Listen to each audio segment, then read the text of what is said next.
Retour, madame, monsieur, sur le plateau de votre émission reconnue d'utilité publique 10-12, le zénith de ce 5 avril 2018, veille du 6 avril. On se rappelle qu'en 1984, le pays a failli tomber sous le coup d'un régime militaire. Ce qui n'a pas été le cas. Le Cameroun est resté dans une bonne dynamique, mais soit, on le dit en passant. Et il faut dire que les bons comptes font les bons amis parce que l'État réduit sa dette intérieure en débloquant 30 milliards de francs CFA. Tout récemment, nous évoquions ici les PME camerounaises qui se plaignaient de ce que cette dette de l'État constitue pour elles. Un véritable souci en termes de déploiement sur leurs différentes affaires économiques et dont l'État a commencé à le faire avec le ministre des Finances, Louis-Paul Motazé. Les paiements concernent depuis hier donc les personnes physiques, les prestataires de l'État, les subventions, les contributions et autres fonds de contrepartie qui prennent donc du plaisir. On va également dire qu'on attend le rapport de l'audit qu'avait d'ailleurs à l'époque demandé le ministre Louis-Paul Motazé pour savoir quel est le montant réel de cette dette intérieure du Cameroun. Madame, monsieur, merci infiniment. Bonjour. On va, comme chaque matin d'ailleurs, décrypter l'actualité, mais aussi se lancer sur des faits de société avec l'histoire du jour dans un court instant. Mais avant, Charles-Abel Bachou, bonjour. Bonjour à vous, monsieur Eric Fopoussi-Negou. Bonjour à tous les téléspectateurs et bonjour aux étudiants de la FASA des Bolova qui sont très en colère. Très en colère contre tout le système. Absence d'eau et d'énergie dans les campus. Le bus même qu'on avait promis pour les transporter de la ville vers le campus, inexistant depuis la création. Shame. Shame à vous. Voilà, Charles-Abel Bachou qu'on va retrouver dans une trentaine de minutes pour la colère de Charles Armel. Je vous dévoilerai le sujet d'ici là. On a également sur le plateau ce matin Florazé, bonjour et bienvenue. Merci Eric Fopoussi. Bonjour à vous. Bonjour à vous sur le plateau et à nos chers téléspectateurs. Et puis, lorsqu'il sera 11h passé de 6 minutes, nous allons revenir avec cet instant réservé à l'information sur la revue des réseaux sociaux. Et ce matin, nous allons revenir sur la grogne ou alors sur le ras-le-bol des ouvriers du côté de Japoma, précisément dans ces infrastructures-là, en tout cas l'unique qui permettra justement au Cameroun de pouvoir accueillir la CAN 2019. Que se passe-t-il réellement? Pourquoi ces ouvriers continuent de grogner? Encore qu'on rappelle que ce n'est pas qu'au stade de Japoma, même à Rumde Adja, on a observé justement ce mouvement de colère. On aura plus de détails, surtout avec les commentaires de nos chers internautes, lorsqu'il sera 11h06. Très bien, Florazé, on aura bien compris que vous avez du cœur pour ces ouvriers qui souffrent, qui n'ont pas de quoi manger, qui ont des familles qui subissent ces problèmes-là. C'est ça le Cameroun, les besoins sociaux sont relégués au second plan. On en parle ici tous les matins et on espère qu'on rectifiera le coach pour ceux qui sont chargés de l'entreprise turque là-bas à Japoma qui est chargé de ce chantier de construction du stade. Sur ce plateau aussi ce matin, Bombok Bengan, bonjour. Bonjour monsieur Fopoussi-Negou, bonjour à vous chers téléspectateurs. Si le président Biya m'appelle, je pars. Je n'ai jamais changé de point de vue. Je suis un proposant et non un opposant. Ces propos ne sont pas de moi, mais de Maître Akere Mouna, candidat à la présidentielle de 2018. Les clarifications commencent, donc on voyez déjà les positions des uns et des autres. Merci. Merci, Maître Akere Mouna, d'avoir donné une clarification comme ça. Que les gens ne vous traitent plus d'opposants. Voilà. Vous avez dit, vous ne l'êtes pas. Voilà. Merci. Voilà, je sens un peu aussi d'ironie dans ce remerciement, Bombok Bengan ce matin, mais on va simplement dire que Akere Mouna a toujours été un homme du sérail, donc il est quand même le fils d'un ancien vice-président, mais également ancien président de l'Assemblée nationale du Cameroun. Donc on pourrait penser qu'il s'inscrive dans cette droite ligne de ces personnes qui ont profité de la gestion du pouvoir au Cameroun depuis les indépendances. On va, madame, monsieur, démarrer cette émission ce matin encore plus fort, encore plus vite, en toute célérité, avec l'histoire du jour, tendance la voyageuse. Bonjour et bienvenue. Le jeu n'est pas bon de mon côté, Eric. Il y a une femme qui vit le martyr. Oui. Je ne sais pas si elle peut dire ça en français. Oui, c'est ça. Bonjour à toutes les femmes qui me regardent ce matin, aux femmes qui travaillent dans les entreprises. Aujourd'hui, on va parler des sociétés, le comportement de certains patrons dans les sociétés. Le matin, quand je venais moi au travail au Bombok, j'ai fait les embouteillages par mes pandas. J'ai zigzagué passable. Arrivant en rouge, j'ai rencontré une femme qui ne faisait que crier mon nom. Je n'ai pas moi écrit derrière la voiture, tendance que non, je n'ai pas moi écrit l'autre là. Je n'ai pas écrit parce que je n'aime pas me faire voir. J'ai entendu comme une femme a dit tendance, tendance, tendance. J'ai fait pim pim. Elle dit maman, pardon, dépose-moi au carrefour des caches. En tant que bonne samaritaine, j'ai dit maman, entre. Les gens nous sont partis. En partant, en route, elle ne faisait que faire. Elle puis a fait. Maman, qui est mort? Elle fait. Ouais, maman. Tu as encore quel problème? Elle dit mon patron. Ton patron est mort, maman. Tu me dis pas on pleure à deux. Elle dit non, il n'est pas mort. Je dis que ça alors quoi? Elle piaffe encore. Après elle pleure, les larmes coulent. Elle dit que c'est quoi encore? Elle dit que son patron la frustre. Ton salaire ne passe pas, maman. Elle dit que non, si c'est pour le salaire, ça passe normalement. Que si son patron dit que je te paie le 6 non. Le 4 même souvent il apprécie, il dit que non, viens prendre ton argent. C'est comme ça. Donc son argent, qu'on a fait le virement.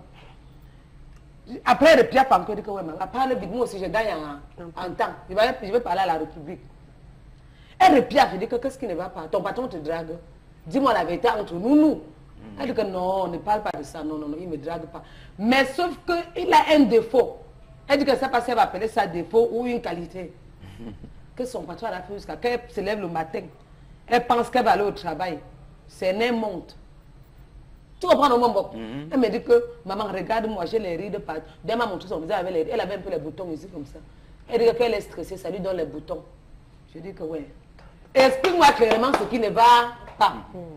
Elle me dit que son patron lui a demandé de perdre 10 kilos en 2 mois. Nous sommes en avril, non? Donc, en juin, avril, mai, juin, qu'elle doit perdre 20 kilos en juin, qui ne veut plus la voir comme ça. Que dans son entreprise, n'a pas besoin de gens qui sont comme ça. Elle doit suivre une ligne. Et elle dit qu'elle ne connaît pas elle comment faire la taille. Qu'elle aime manger. Elle ne peut pas préparer de nos enfants. Elle aussi, même elle ne mange pas, elle ne grignote pas. Donc elle a besoin de conseils. Un patron qui dit que madame, dans mon entreprise, je n'ai pas besoin de gens qui sont comme ça. Donc tu dois prendre la ligne. Tu dois avoir une ligne normale. S'il faille, en bon français. Sinon, ton travail va être menacé. Elle le sait, qu'elle regarde comme ça, qu'elle a envie de démissionner. Mais elle a besoin de conseils. Si elle doit écouter ce que son patron a dit, ou si elle doit faire comment, vraiment, vous avez la parole. Je parle comme ça, je ne dois même pas rire parce que ce n'est pas bon à rire. J'en ai terminé, Eric. Ok, Tendance Kenyé, la voyageuse qui signe cette histoire ce matin. D'abord d'emblée, ce patron a raison, il faut le dire clairement. Parce que c'est pour sa santé aussi, il faut le dire. Non mais, soyons honnêtes, sur ce plateau, je vous sens un peu, voilà, soyons sérieux, soyons honnêtes de le dire. Maigrir, avoir une certaine corpulence, c'est pour la santé de l'individu. On l'a toujours dit et j'ai toujours été de ceux qui pensent qu'on n'a pas besoin de beaucoup prendre du poids pour montrer qu'on a réussi en société. Je vois des gens lorsqu'ils deviennent millionnaires, c'est la bedaine qui sort pour voilà, montrer qu'on a l'argent. Donc c'est une question. Maintenant on va sur ce plateau ce matin rentrer dans les entreprises et voir comment se passent les relations entre patrons et employés. Les règles de courtoisie qui existent, y a-t-il un abus là pour le coup? Y a-t-il des emplois qui exigent une forme de présentation? On va s'interroger sur cette question-là ce matin. Alors, Florazé, est-ce que vous pensez que le patron est allé au-delà de ses prérogatives pour le coup? Pardon. Parce qu'elle se plaint de ce que on lui a imposé de perdre du poids. Est-ce que pour vous, ça rentre dans les prérogatives du patron en considérant qu'il y a des métiers qui exigent une certaine présentation physique? Oui, je crois que le patron ce matin est dans pour ses droits. Déjà, dans l'histoire, on n'a pas précisé l'emploi que, je vais dire, le métier. Tendance, c'est Je vais taire le nom. Voilà. Je sais que je l'ai déposé au Carrefour des Caches. Moi, le cas secrétaire, moi, le cas hôtesse quelque part. Je Là, ne je sais ne connais pas. Je sais, mais je ne dois pas tout dévoiler. Voilà. Toute vérité n'est pas bonne à dire. Je crois que Je ne peux pas tout dévoiler quand même. Je crois que l'entreprise attend beaucoup des employés. L'entreprise doit faire ses gains. L'entreprise n'est pas là pour paître. Donc, selon l'activité qu'on exerce, le patron a le droit à un moment donné de recadrer l'employé. Je ne sais pas, peut-être qu'elle est hôtesse, peut-être qu'elle est femme de médias comme Tendance et moi, peut-être qu'elle est sportive, peut-être. Voilà. Mais Eric Fopoussi, ça c'est un très bon débat. Parce que justement, dans notre tradition, dans notre société culturelle, on a toujours montré que la femme en bon point, c'était la femme idéale. C'était la femme, il fallait quand même avoir une certaine corpulence. Et puis on disait, ok, d'accord, ils sont quand même une bonne famille. Maman l'a bien nourrie, etc. et tout. Mais sauf qu'en le faisant, on a justement... on met en péril leur santé. Tout à fait. On a grandi comme ça. C'est-à-dire qu'on a grandi, on nous a élevés comme ça. Moi, j'ai même vu, j'ai fait un reportage sur les jeunes filles qui sont censées aller en mariage en Mauritanie. Et là-bas, justement, les matriarches, comme Chalamel les appelle, avaient pour responsabilité de mettre ces filles en bon point. C'est-à-dire, on leur donnait un max de lait, etc., une bonne dose d'aliments, que seuls ces matriarches avaient la composition. Oui, le secret. Le secret, Eric Fopoussi. Et puis, on ne faisait qu'enfoncer, vous voyez une fille de 13 ans, avec pratiquement 105 kilos et tout. Parce qu'on disait non, c'est la femme idéale qu'il faut pour le mariage. Vous voyez, on a été élevés comme ça. Maintenant, on revient justement avec la mondialisation où on a un peu l'esprit beaucoup plus ouvert, où on a l'esprit à avoir la bonne information. C'est ça. Parce qu'il faut également que les uns et les autres reconnaissent que ce que vous avez fait il y a 20 ans, pendant 20 ans, 30 ans, ne sont pas toujours, n'a pas toujours été... la bonne règle, ce que je veux dire. Oui. Je voulais dire, mais... Sans blesser... sans blesser... blesser les gens. Non, je vous dis. Alors, mon but n'est pas de blesser les gens ce matin. Alors, mais sauf que il faut le dire, Charlamel, et ça c'est... Non, je reviens à vous, Florazi. Gardez un peu pour tout à l'heure. Je n'ai même pas terminé. Gardez un peu pour tout à l'heure. D'accord. On va prendre Charlamel ce matin pour dire que, pour questionner d'abord les rapports entre le patron et son employé, mais également ce mantra, qui veut que les gens prennent du poids sans considération de leur santé. Alors, je vais vous dire complètement que ce patron dérange. Il dérange. À quel niveau? À tous les niveaux, il dérange. Pour la simple raison que nous parlons là des critères esthétiques. Suivant chaque région du pays, il y a une alimentation qui est donnée. Suivant que vous êtes dans les montagnes de l'Ouest, vous avez besoin, parce qu'exposé au froid, avoir une consommation forte en lipides pour pouvoir résister. Suivant que vous êtes dans les zones du littoral, vous allez voir, les repas sont allégés. Prenez ici dans la zone de Douala, parce qu'il fait très chaud. Et lorsqu'il fait très chaud, on consomme difficilement. Regardez, suivant que vous allez dans la zone de savane, il y a une alimentation bien précise à chaque zone. Chez les Bamileke, ou non, je laisse d'abord au Cameroun, on va chez les dames. Chez les dames, plus la femme est ressortie, plus elle est belle. Chez les Amis en Côte d'Ivoire, plus la femme est lancée, plus elle est belle. Lorsqu'on descend dans la tribu nomade, plus la femme a les lèvres, plus elle est belle. C'est la raison pour laquelle vous allez voir, on ajoute des cerceaux dans la bouche pour augmenter certains critères de beauté. Alors si vous recrutez une jeune fille comme celle-là, vous allez lui demander d'aller couper ses lèvres, alors que c'est un critère esthétique chez elle.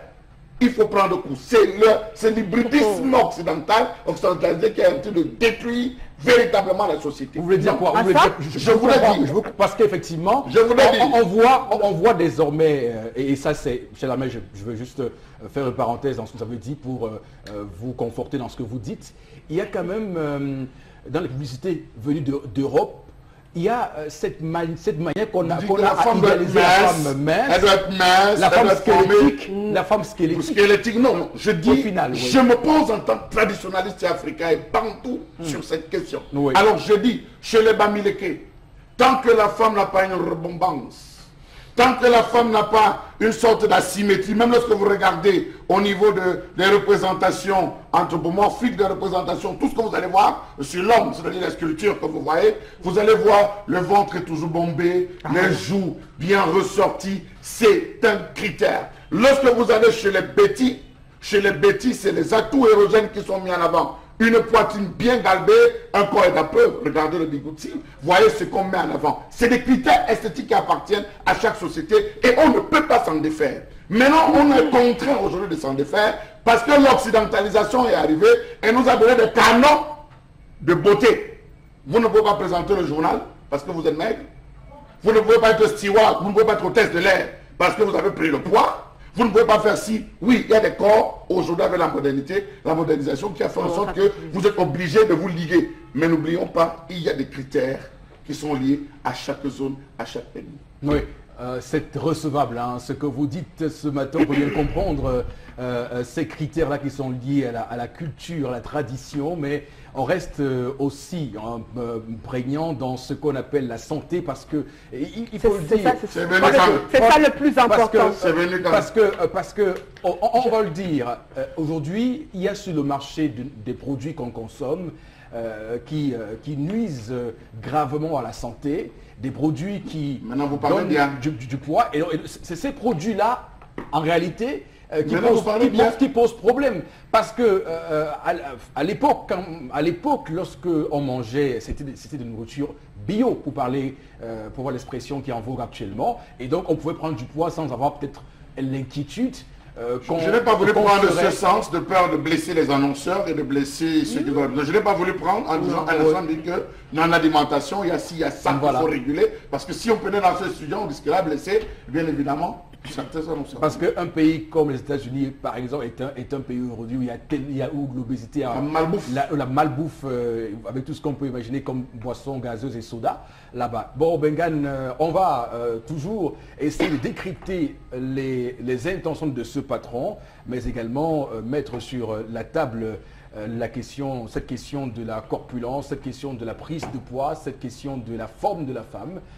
Un débat qui est aujourd'hui encore d'actualité au Cameroun, en Afrique en règle générale. Vous allez me permettre une dérogation, une fois n'est pas coutume, de ne pas m'aventurer dans l'histoire du jour, parce que je ne sais pas où elle travaille, je ne sais pas les qualités d'études. Pour dire une seule chose, dans la suite de Charles Hamel, c'est qu'en fait, l'Occident nous dérange. Il a parlé le patron parce qu'il parle du patron ici. L'Occident nous dérange. Je vais me vertuer plutôt à regarder le côté, vous avez parlé santé, pour aider à Flora que maman, nos grands-mères ne mourraient pas avant l'âge de 90 ans. C'est un petit moment. Voilà, j'ai dit au moins les grands-pères allaient jusqu'à plus. Autre chose, le mois de décembre arrive bientôt. D'abord, nous sommes la première semaine du mois d'avril. Regardez, il y a semaine de cœur. On vous parle de semaine de l'autisme. Suivez les médecins. Ils vous disent quoi? L'occidentalisation de notre nutrition a augmenté le taux de diabète, d'hypertension. Vous comprenez bien. C'est-à-dire qu'en fait, on parle aujourd'hui de l'obésité. Nous, même si la femme ou l'homme avait un poids considérable, il n'était pas considéré d'obèse parce qu'il était équilibré. Aujourd'hui, comment vous pouvez m'expliquer qu'un sportif de haut niveau comme Somba, Anatom d'AVC, c'est précisément l'alimentation? Il n'a pas le poids de Charles Hamel. Nous mangeons mal. Nous mangeons mal. Donc quand Flora commence à dire oui, c'est maintenant qu'on n'a plus d'hygiène de vie. Ce n'est pas normal, même en Europe, en Occident tout entier, qu'un enfant de 20 ans meurt d'AVC. On vous dit diabète est monté, l'hypertension est descendue, tel ceci, ça n'existait pas chez nous. Ça n'existait pas. C'était un cas vraiment minime pour des gens qui ont atteint un niveau c'est l'occidentalisation. Aujourd'hui, on est dans l'obligation de faire ces différentes campagnes. Vous devez être dans l'obligation de couper la culture occidentale. C'est ça l'obligation première. Les autres... Dans la consommation, dans ce qu'on consomme. Mais laissez les cubes, laissez tous ces graisses, laissez-les. Et laissez-les tranquilles. L'huile de palme est là. Vous faites quoi? La meilleure de toutes les huiles, l'huile de palme. Et même les médecins vous disent, si vous mettez le sel, ne mettez plus le cube. Si vous, attendez, vous ne comprenez pas ça. Et après vous dites, oui, mangez l'ail. Manger, ça veut dire que vous revenez à nous. Vous revenez à nous. La seule chose qui valent la peine est à votre ami tendance, cet ami que vous avez transporté le matin ou à son patron, à lui-même, c'est de ne pas déranger les gens. Si pendant le recrutement, il n'y avait pas de critère d'être effilé, être si, pourquoi maintenant? Pourquoi maintenant? Bon, si elle travaille dans un truc qui a des corps médicaux, bon, quand lui est prescrit dans un régime alimentaire, là on comprend. Mais vous ne pouvez pas dire à une femme qui est mariée, qui est ceci, son problème c'est où? Elle ne donne pas le rendement qu'il faut. Il faut sortir des normes occidentales. Quitter de là. Quitter de là. Des normes les médecins vous le disent tous les jours. L'occidentalisation de notre ration a causé plus de problèmes. C'est ça que le diabète, l'hypertension et tout ça. Alors, les maladies cardiovasculaires. Ce que je retiens de ce que vous avez dit ce matin, Bomok, c'est que avec donc cette occidentalisation de nos rations alimentaires, il est aujourd'hui urgent, obligatoire, d'ailleurs plus qu'hier, de réduire notre façon de faire en termes de consommation et surtout de s'imposer une cure de désintoxication alimentaire de ce qu'on a aujourd'hui. C'est quoi? Le cas lorsque vous allez chez les Bassa, lorsque vous allez chez les Bassa, à un certain moment, il y a un petit mets qu'on appelle le mangoya. Si vous connaissez ce repas, c'est fait uniquement avec des épices. Lorsque vous consommez cela, vous avez l'impression qu'on a pris tous les bouillons et tout et qu'on sort. Quel que soit ce que vous avez dans le ventre, je vous assure, lorsque vous le consommez, il procède à un nettoyage purification. Donc il y a tellement de choses qui étaient dans l'eau, qui étaient dans les consommations, comme le cuir, qui travaille sur la virilité, qui nettoie. Voilà, qui nettoie le ventre. D'ailleurs, c'est à dessein. Quand une femme accouche en pays bamiliqué, elle mange le cuit avec un couscous qui chauffe, voilà. Tendance va aussi nous dire ce matin. Oui, un bon plat de cuit avec 6 boules de couscous.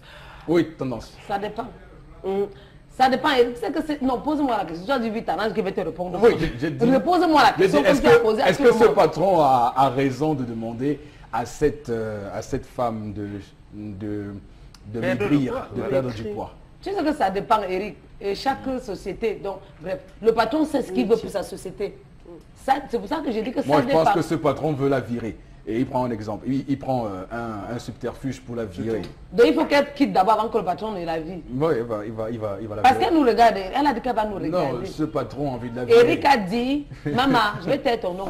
Maman, Eric faut aussi dire que c'est ce que ton patron veut déjà te virer. Est-ce que son poids est un handicap dans son rendement professionnel? C'est lui qui sait ce qu'il veut. Mais déjà qu'on ne sait pas l'activité qu'elle fait. Si elle est par exemple secrétaire, un patron peut vouloir que sa secrétaire soit bien formée, bien bâtie comme moi. Pourquoi pas? À ce moment, elle n'aurait pas recruté. Bien formée comme moi, bien avec les formes comme moi, un patron peut vouloir ça. Mais si tu arrives, tu prends encore le poids comme ça et qui ne veut pas. Moi, si tout le monde était simple comme moi, c'est que la vie, vraiment, c'est qu'on ne cherche pas les problèmes. Tendance, permets-moi de te couper une seconde. Est-ce que vous savez que vous êtes effilé là? Après 2 ou 3 maternités, vous pouvez prendre du poids? Oui, je peux. Ah, voilà. Et là, le patron le sait-il? Voilà. À ce moment, vous avez recruté un secrétaire qui n'était pas encore marié. Maintenant, elle est mariée, elle a fait 2 ou 3 maternités. Avec les césariennes encore aujourd'hui, elle va prendre le poids. Vous allez dire, allez maigrir. Ce n'est pas ce que j'ai dit, Bobo. Non, c'est son patron. Je m'adresse à son patron. Moi aussi, je vous réponds aussi. Je vous pose la question. Vous pensez qu'une femme qui a fait 3 maternités ne peut pas avoir un régime qui lui permet de perdre du poids? Chacun a sa constitution physiologique. J'ai dit, la femme peut prendre du poids comme elle peut maigrir. Maintenant, si vous avez les hormones qui font que vous prenez du poids et que le rendement professionnel est ce que le patron veut. Moi, je voudrais bien qu'on la licencie parce que le rendement professionnel n'y est pas. Mais ce n'est pas à quoi vient faire la physionomie. Mais je pense... Elle est hôtesse, Jean Lamel s'est interrogé tout à l'heure. Cette émission, non, je voudrais 30 secondes. C'est moi qui parlais. 30 secondes et je vous dis, cette émission a un caractère éducatif. Il y a des personnes sérieuses qui nous regardent ce matin et qui ont un boulot ou peut-être non pas de boulot. Il faut dire que la présentation physique compte lorsqu'on cherche un emploi. Il faut le dire. Qu'est-ce que vous voulez par là dire? Non, je suis... Ça veut dire que... Mais moi, je suis d'accord. Lorsque vous allez... Non, être costaud est différent d'être obèse. Attention, Chalamel, c'est pas la même chose. Vous revendiquez quoi?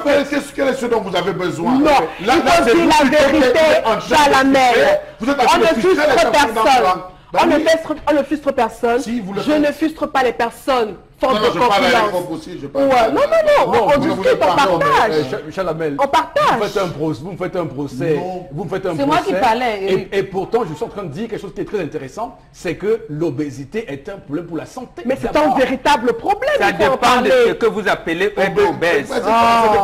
Voilà, on peut entrer dedans. Et ce qu'on appelle obésité en Europe, ce n'est pas ça ici chez nous. Ne empruntez pas le vocabulaire, justement.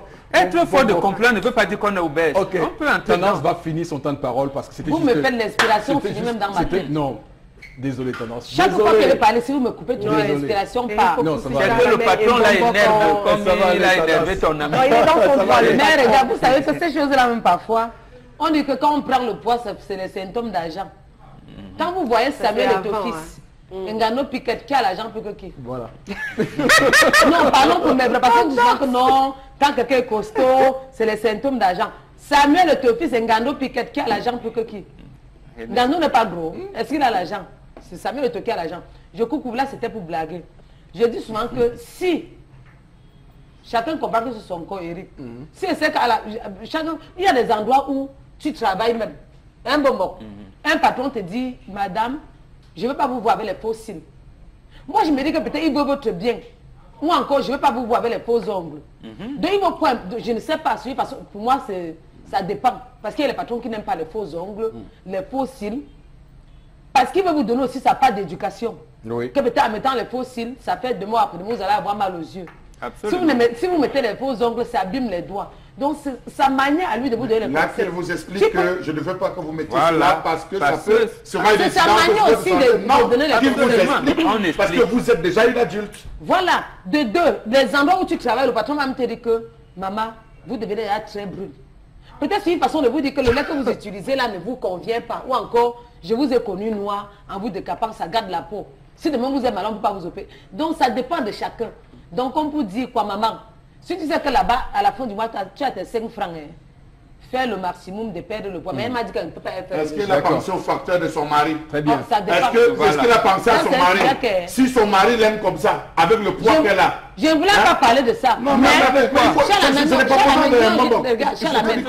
je vais couper court. Je coupe court, Eric. Oui. Ça, c'est un truc que j'avais dans mon sujet du jour, que les gens sont venus me voir pour parler. Ce matin, venez-moi pour parler d'une autre histoire. C'est elle qui me prend en route. Elle me parle d'elle comme je suis une personne sensible. Je dis que ouais, c'est mieux qu'elle vienne aussi poser en public, devant la famille. Oui. C'est mieux que je descende ici à la chefferie, devant les notables. La dernière question qu'on va mettre sur la table avant les téléspectateurs ce matin, c'est Flora Zé qui va s'en charger. La question de management. Est-ce qu'au Cameroun, vous avez l'impression que les patrons, ceux qui ont des postes de responsabilité, n'ont pas compris comment on manage, comment on dirige, comment on est leader avec les gens qu'on emploie?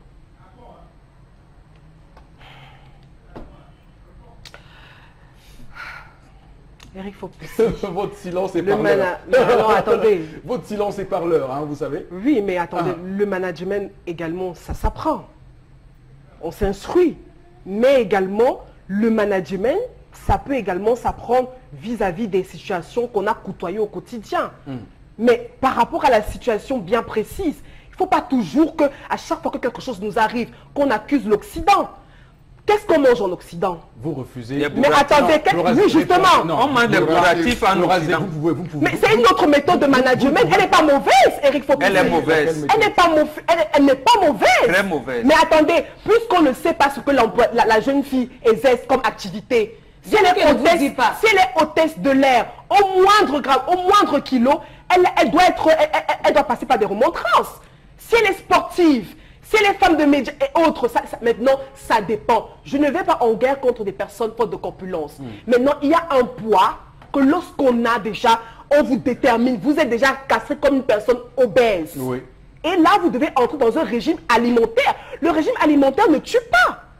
Alors maintenant, vous parlez de santé de cœur, hein, vous parlez d'hypertension et autres. Qu'est-ce qui cause tout ça? C'est l'excès de poids. C'est la mauvaise alimentation. C'est la mauvaise. Arrêtez, tous les médecins sont d'accord que c'est la malbouffe. C'est la mauvaise alimentation. Mais attendez, la mauvaise alimentation chute donc vers quoi?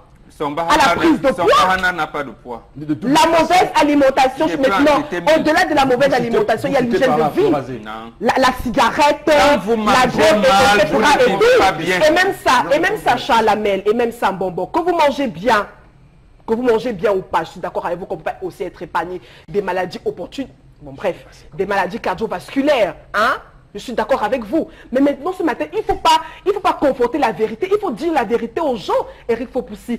Parce que Charles Hamel, maintenant, m'a décliné la femme. Il y a une différence entre les formes de la femme et une femme obèse, prise de poids et autres. Elles sont nombreuses qui me regardent et que je respecte, qui suivent des régimes alimentaires. Parce qu'elles ne peuvent... Qui se battent d'ailleurs. Qui se battent justement. Pour en sortir. Et je les encourage. Très grand ne peut pas dire être obèse. Non, si vous voulez, on va faire un sujet dessus uniquement. Je suis également passé par cette situation. Moi aussi, j'ai pris excessivement de poids à un moment donné. Je suis allé rencontrer les mêmes scientifiques, les mêmes médecins que vous. J'ai également... Les médecins occidentalisés, je ne les rencontre pas. Si vous venez vous rencontrer les médecins traditionnels... Mais je dis que la prise de poids excessive est un véritable problème. On va lire les messages. Et aussi, vous consommez d'une cuisse, c'est bien, mais 5, 6, avec 6, 7 boules de couscous, les femmes vous diront qu'elles ne veulent pas. Ne mettez pas le cube dedans, c'est tout. Vous mettez le cube et le sel. Je commence d'abord par là.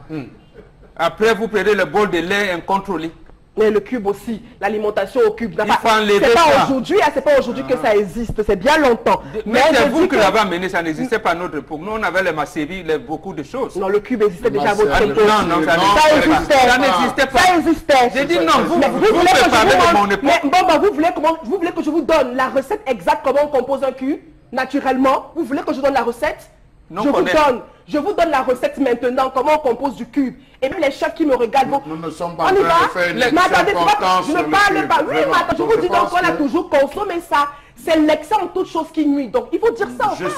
Il faut dire ça à tout le monde. Non, je suis désolé. Vous prenez ce que vous dites pour des principes. Non, c'est vous. À chaque fois que vous prenez la parole, nous attendons que vos paroles sont faites pour de traditionnalité, comment ça fonctionnait. Nous avons des gens qui ont atteint les 131 ans. Nous avons des gens qui ont atteint 120 ans, 90 ans. C'était des gens qui consommaient de la nourriture, des légumes. Par exemple, chez les bêtis, vous allez voir que les femmes sur les bêtis ont une propension à avoir beaucoup de cheveux parce qu'elles consomment des légumes. Il y a pratiquement tout un tas de repas qui favorisent le développement. Je suis d'accord avec vous, mais n'accusons plus l'Occident. Non, n'accusons pas l'Occident. Accusez pas, si vous mangez mal, ce n'est pas à cause de l'Occident. C'est à cause de... Non, désolé. C'est l'Occident. Désolé. Et il a complice au Cameroun.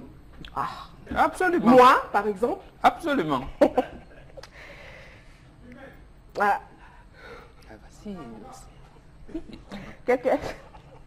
Je peux, voilà, tendance. Il y a un monsieur qui dit qu'il peut aider la dame à perdre du poids, à perdre ses 10 kilos par mois. Elle a déshydraté, pas à perdre le poids, déshydraté. Qui va faire quoi? Il peut aider la dame dans son exercice. Voilà, c'est bon. Voilà, c'est plutôt une bonne idée. Je vais prendre son numéro après.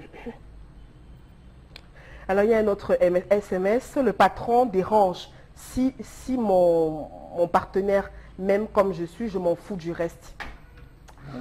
Merci. Je dis que mon patron me demande de perdre le poids. C'est qui s'est attaqué à moi. C'est qui s'est attaqué à atteinte à ma personnalité.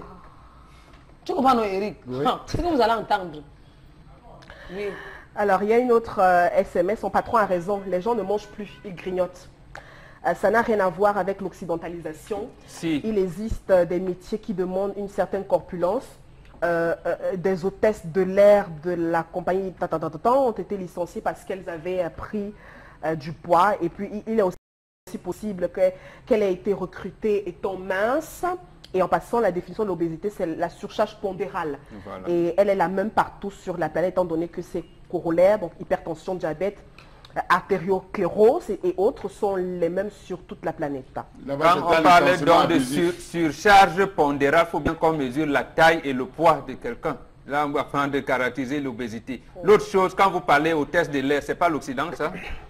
Bonjour, moi je pense que ce patron n'a pas raison, surtout si cette femme est mariée. Et le plus important, c'est la compréhension, la compétence et non la compulence de cette femme. C'est Fabrice Akonsamba qui réagit.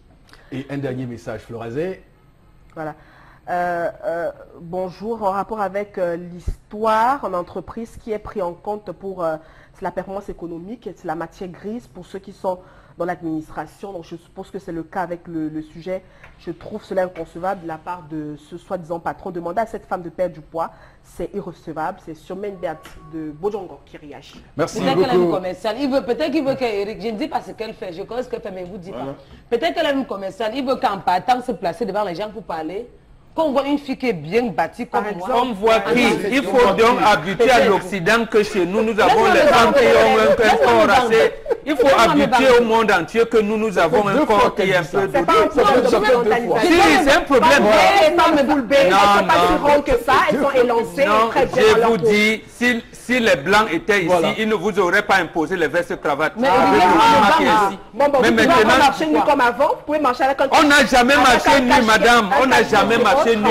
On n'a jamais marché nu. Vous pouvez, moi j'aime bien, non, je dis en bon boc. Vous pouvez également venir sur le plateau. On n'a jamais marché nu. Tout le temps. Moi, je l'ai souvent vu également être en chemise et autres aussi. On n'a jamais marché nu. Bonbon Bégan, et Chalamel et attendez. Oh là là, j'oublie. Tu oublies mon nom. Parce que je suis une femme battue comme moi. Laisse-moi me vendre. Voilà, très bien. Merci infiniment à vous à la maison, chers téléspectateurs. C'est ce qu'on pouvait dire ce matin sur l'histoire du jour. À tout de suite. On n'a jamais marché nu.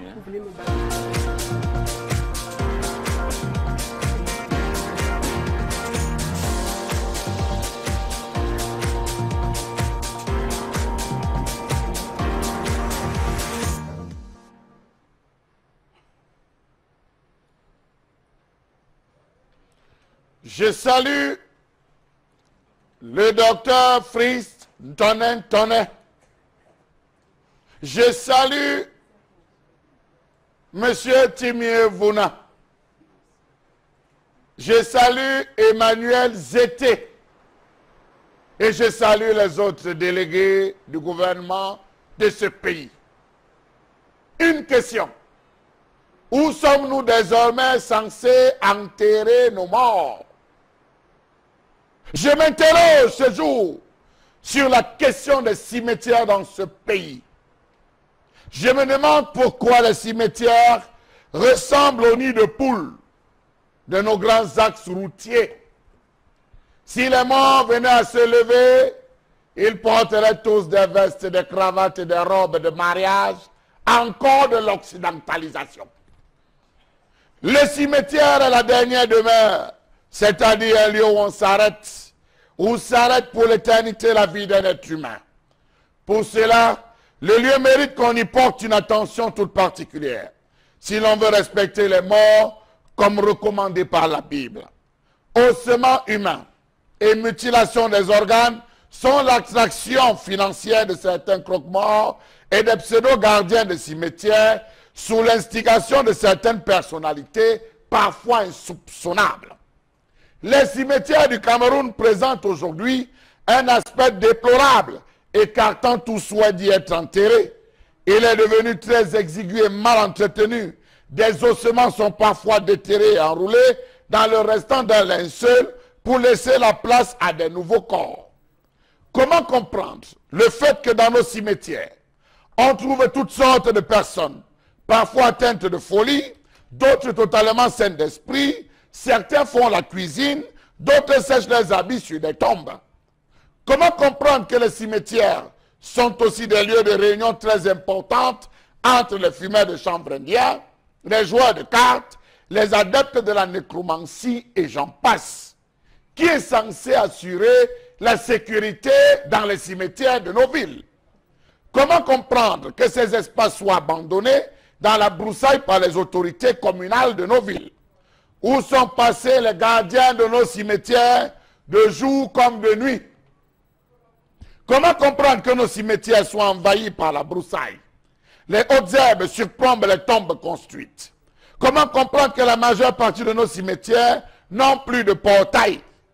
À l'heure où le pays de Paul Biya entame la longue et pénible marche vers une émergence en l'horizon 2035, force est de constater que certains forcenés, de par leur position stratégique, et d'autres à travers leur statut de fonctionnaire mal payé, et exercer un emploi qui n'a toujours pas été apprécié à sa juste valeur par l'État du Cameroun, pour se lancer dans un genre de commerce qui, à travers sa particularité et son ampleur, ternit l'image de notre cher et beau pays. Un tel commerce met surtout en nu les pratiques néfastes et négativistes auxquelles se livrent certains Camerounais soifés de gains faciles. Ces Camerounais sont précisément les morguiers et les gardiens de cimetières. On dit là-bas dans certains cimetières qu'un crâne coûterait 400 000 francs. Le prix même sera à la baisse. Tout se passe tard dans la nuit et par un intermédiaire. Comment comprendre que les cimetières ne sont pas éclairés? Vous ne pouvez avoir une subite envie de déposer une gerbe de fleurs et faire un tour dans le cimetière de nuit, que c'est la pénombre totale. À cause de la saturation des cimetières, les restes des morts sont parfois superposés dans la même tombe. Cas du cimetière de Deido, où hier on a failli assister à une hécatombe. Eh oui, les fossoyeurs sont assez creusés, à peine avaient-ils mis la première pioche qu'ils sont tombés sur un corps. Monsieur Tonin, il faut fermer le cimetière de Deido. Impossible de faire un pas dans ce cimetière sans poser le pied sur un enchaînement de tombes superposées et entrecollées les unes sur les autres. Comment comprendre que les cimetières de nos villes soient saturés depuis plus de 10 ans sans que cela ne gêne personne? Maintenant, on enterre les corps les uns sur les autres. Il y a des semaines où on peut procéder à 10 inhumations. Les responsables du cimetière cherchent un endroit où il n'y a pas de dalle et on creuse. Si on trouve les restes de cadavres, on les met à côté ou on nivelle le sol avec du sable et on pose le nouveau cadavre au-dessus. Les morts ne sont pas morts, ils vivent avec nous à cause de l'attention qu'on doit les porter.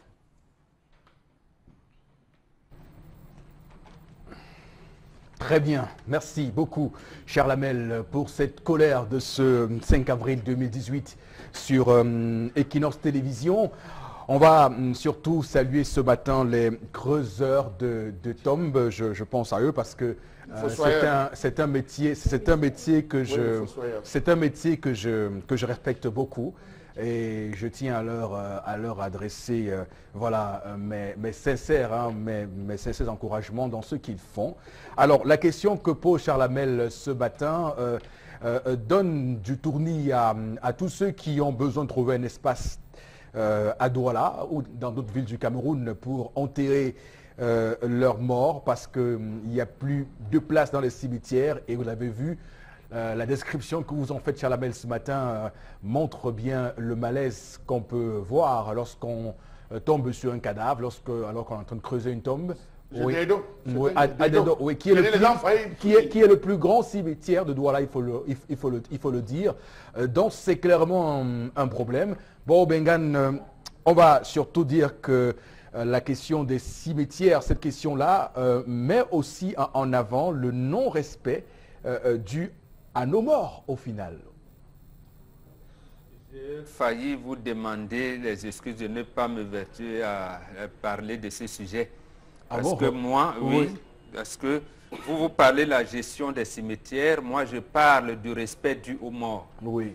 Moi, je suis le trait d'union entre les morts et les vivants.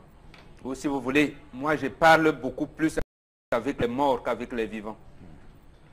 Vous voulez. Donc quand je vois ce spectacle, et je vois l'hypocrisie qui anime ces gens, comme disait Monseigneur à Conga dernièrement, ils sont en costard, ils viennent pendant les obsèques, ils sont là dans les trucs, et ils vous montrent l'hypocrisie. Et le soir, la nuit, ils viennent procéder à certains rites pour j'allais dire, était diabolique. Des profanations de tombes. Pour faire des profanations. Le père Hibga en parlait. Et si ça a donné l'impression que non, mais qu'il dit ça pas. En fait, c'est fait exprès. C'est fait exprès parce que les pratiques qui s'y passent, je parle bien des cimetières, puisque c'est le thème que Chalamel a apporté, les pratiques qui s'y passent sont justement parmi des choses qui ont mis notre pays dans cette situation-là. Au point où... C'est-à-dire la malédiction, oui, il y a une malédiction qui pèse sur le Cameroun. Absolument. Absolument. Le ciel du Cameroun s'est obscurci à cause également et en grande partie des mauvaises pratiques qui se passent à nos cimetières parce que nous ne respectons pas les morts. Nous ne respectons pas nos morts.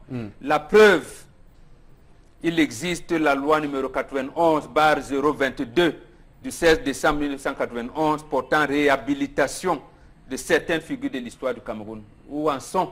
Parce que l'article 1er vous parle de grandes figures de nos compatriotes décédés qui ont donné le sentiment national, qui ont fait naître le sentiment national, qui se sont battus pour l'indépendance, pour la construction du pays, le rayonnement et son rayonnement et tout, et sa culture. Qu'est-ce qu'on fait d'eux? Est-ce que le président actuel et son gouvernement se sont inclinés une seule fois? Je ne parle pas de Oumnobé, je parle même de Tandem Mouna, de John Goufoncha, des autres, oui, même de Aïdjo, qui a été. Donc, en fait, lorsqu'ils ne le font pas, oui, pour ceux qui sont, j'allais dire, leurs prédécesseurs, les dignes prédécesseurs, ils pourraient le faire comment pour le citoyen lambda qu'on vient, d'après eux, jeter à Deido, à Bafoussam, ou à Ngousso, ou à Ngodi. Ça ne leur dit absolument rien. Et une grande partie de notre malédiction vient de là. Que donc, vous le vouliez ou non, c'est comme ça. Moi, j'ai un cœur vraiment irrité ce matin. Je suis courroucé, comme même dit. Vous êtes courroucé. J'avais triché le mot à Chalamel. Vous êtes courroucé et c'est la raison pour laquelle j'ai axé ce respect dû aux morts. Parce qu'on aura, on va le dire, hein, Florazé, c'est à vous que je m'adresse, on aura beau sur ce plateau dire que l'Occident est le pire problème, est le pire de nos soucis, est la raison pardon, de nos soucis, mais il faut voir comment ça se passe là-bas, parce que un pays comme la France, les États-Unis, là-bas d'ailleurs, il y a à Arlington, ils ont fait là-bas le cimetière pour les agents secrets de la CIA aux États-Unis, donc il y a quand même là-bas une volonté, et vous voyez les cimetières là-bas, c'est beau, c'est propre, c'est voilà. Ça donne envie d'y être. Il y a les gardiens et on fait même les cimetières. On fait oui. même. Mais au Cameroun, c'est des lieux macabres, des lieux lugubres, des lieux abandonnés, des lieux où la broussaille occupe toutes les tombes, des lieux...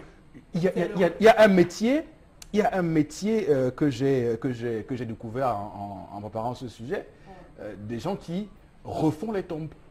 Ça existe, hein, qui refont les tombes. Donc ils font la réfection des tombes. Ça existe, ça. Oui. Oui, Eric Fopoussi, oui, vous l'avez dit. Ailleurs même, il y en a pour les animaux, des chiens, chats et autres. Non, n'exagérez pas. Oh, il faut le raser. On parle des choses sérieuses. Non, oui, je veux dire que non. Pour aller là, non, ça c'est encore de l'Occident. Non, il faut raser. Attention.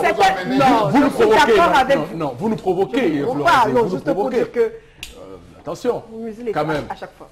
Non, je veux dire que là-bas, c'est tellement quadrillé. Je suis d'accord avec vous. Que même jusqu'à enterrer, on a réservé un endroit propice pour les animaux, les chiens. Vous savez quelle place a le chien, l'animal domestique, là-bas. Alors, non, je reviens pour dire que c'est un peu triste. Moi, par contre, je suis de ceux qui pensent que les morts sont morts. Parce que justement, si le mort pouvait... ressentir, ou alors, c'est-à-dire ressentir, humer l'endroit où il pourrait se retourner 10 000 fois dans celle-ci. Parce que justement, alors, qui devrait encadrer... de la provocation, hein, Flora. C'est mon avis. Absolument. Non, franchement. Non, franchement. Si vous acceptez là, vous permettez qu'en 10 secondes, je vous fasse quelque chose, vous allez voir votre grand-mère. Je n'y crois pas, Mbambok. Vous ne croyez pas, je n'y crois pas. Allez-y. Maman, on fait. On est en direct. Flores, Et attention. déjà, non, Non, et déjà que... Voilà. Et déjà que ma grand-mère, il faut situer parce que mes grands-parents, je les ai pas connus. Vous allez les voir. Attention, Florazé. Bon, laissez. Attention, Bon, Florazé. allez-y. Charlamel, Peut-être qu'il va me je vous donner le dis vrai que visage. ce sujet des cimetières, l'abandon qu'on constate aujourd'hui, découle du fait des gens comme Florazé qui pensent que les morts sont morts. Oui, c'est ça le problème. Ça veut dire qu'on a des gens qui pensent que les morts sont morts et qu'on doit les laisser. On doit laisser les cimetières comme ça, comme abandonnés comme ça. Je n'ai même pas encore chuté quand vous êtes en train de laisser moi. Oui, je dis que... Oui, justement, parce que si le mort pouvait ressentir... vous imaginez, il se lèverait là, on aurait des fantômes, des gens un peu partout. Donc, j'y crois pas et c'est mon avis, c'est ma position ce matin. Alors, je reviens donc pour dire qui doit donc encadrer. On devrait avoir un encadrement administratif, mais beaucoup plus traditionnel.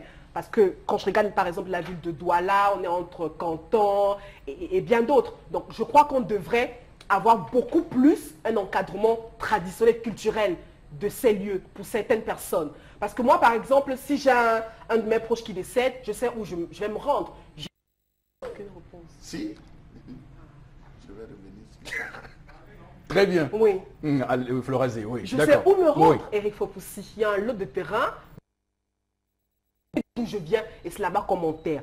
Moi, j'ai assisté à un spectacle, en tout cas très triste. Parce qu'on accompagnait un ami d'un ami, que je ne connaissais pas, qu'on a enterré quelque part dans un cimetière de la place, mais de façon banale. Florazé, et on se demandait, attention, Florazé, mais bizarrement, depuis que vous avez dit que les morts ne sont pas morts, on a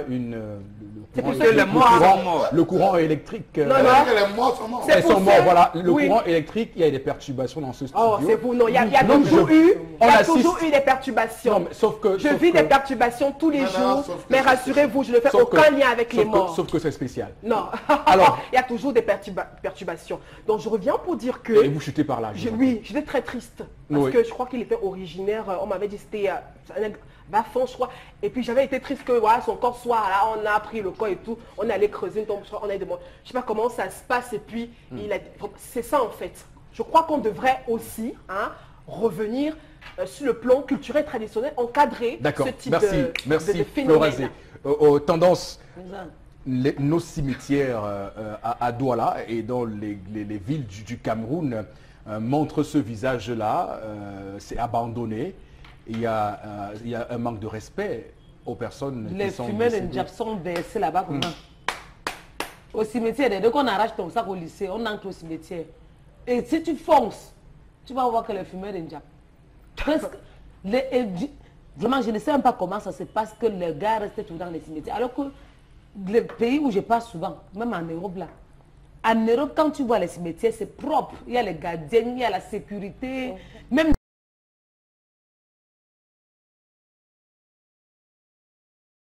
pour enterrer les morts, on enterre les gens sur les gens. Et pourquoi les cimetières ne se remplissent jamais, Eric? Moi, dis-moi un peu, pourquoi les cimetières ne se remplissent jamais? Non, tu dis laisse-moi tendance. Tu n'es pas allé pour mon père. C'est toi mon sauveur, maman. J'étais ailleurs, j'étais avec les esprits. Ah, moi, j'étais avec les esprits. Je ne sais pas pourquoi les cimetières ne se remplissent jamais. De deux, quitter dans les cimetières, respecter les morts. Les gens qui meurent, tu vois quelqu'un qui meurt, pourquoi son âme repose en paix? Ça ne peut pas être possible parce que vous restez là, vous fumez la drogue. Donc, libérez-moi les cimetières là. Et je vais un peu être sérieuse. Non, tu as dit quelque chose de très très important. Absolument. Pour que son âme repose en paix. Et il faut le dire, ce n'est pas une parole en l'air. Oui, je ne prêche pas dans le désert. Je parle parce que ça me ronge. Tu vois que quand on vient enterrer au Dieu le soir, les gars sont là assis sur la tombe en train de tirer le Ndjap. C'est comment? C'est quelque chose qu'on avait fait. On aura compris. Alors, Charlamel, on va vous rappeler one à one. Charlamel, one à one. Voilà, on va conclure sur ce sujet avec vous parce que le temps qui nous est imparti s'écoule rapidement. Mais vous avez suffisamment décrit dans votre chronique là où le bas blesse. On a bien compris qu'il y a des choses à faire pour retrouver des cimetières au Cameroun qui valent la peine. La majeure partie des cimetières sont aujourd'hui abandonnés. Regardez le cimetière de Bénédicte. Regardez le cimetière de Ngodi. Regardez le cimetière de Ange Raphaël au niveau de l'Essec. Regardez le cimetière de Deido. La barrière même est complètement tombée.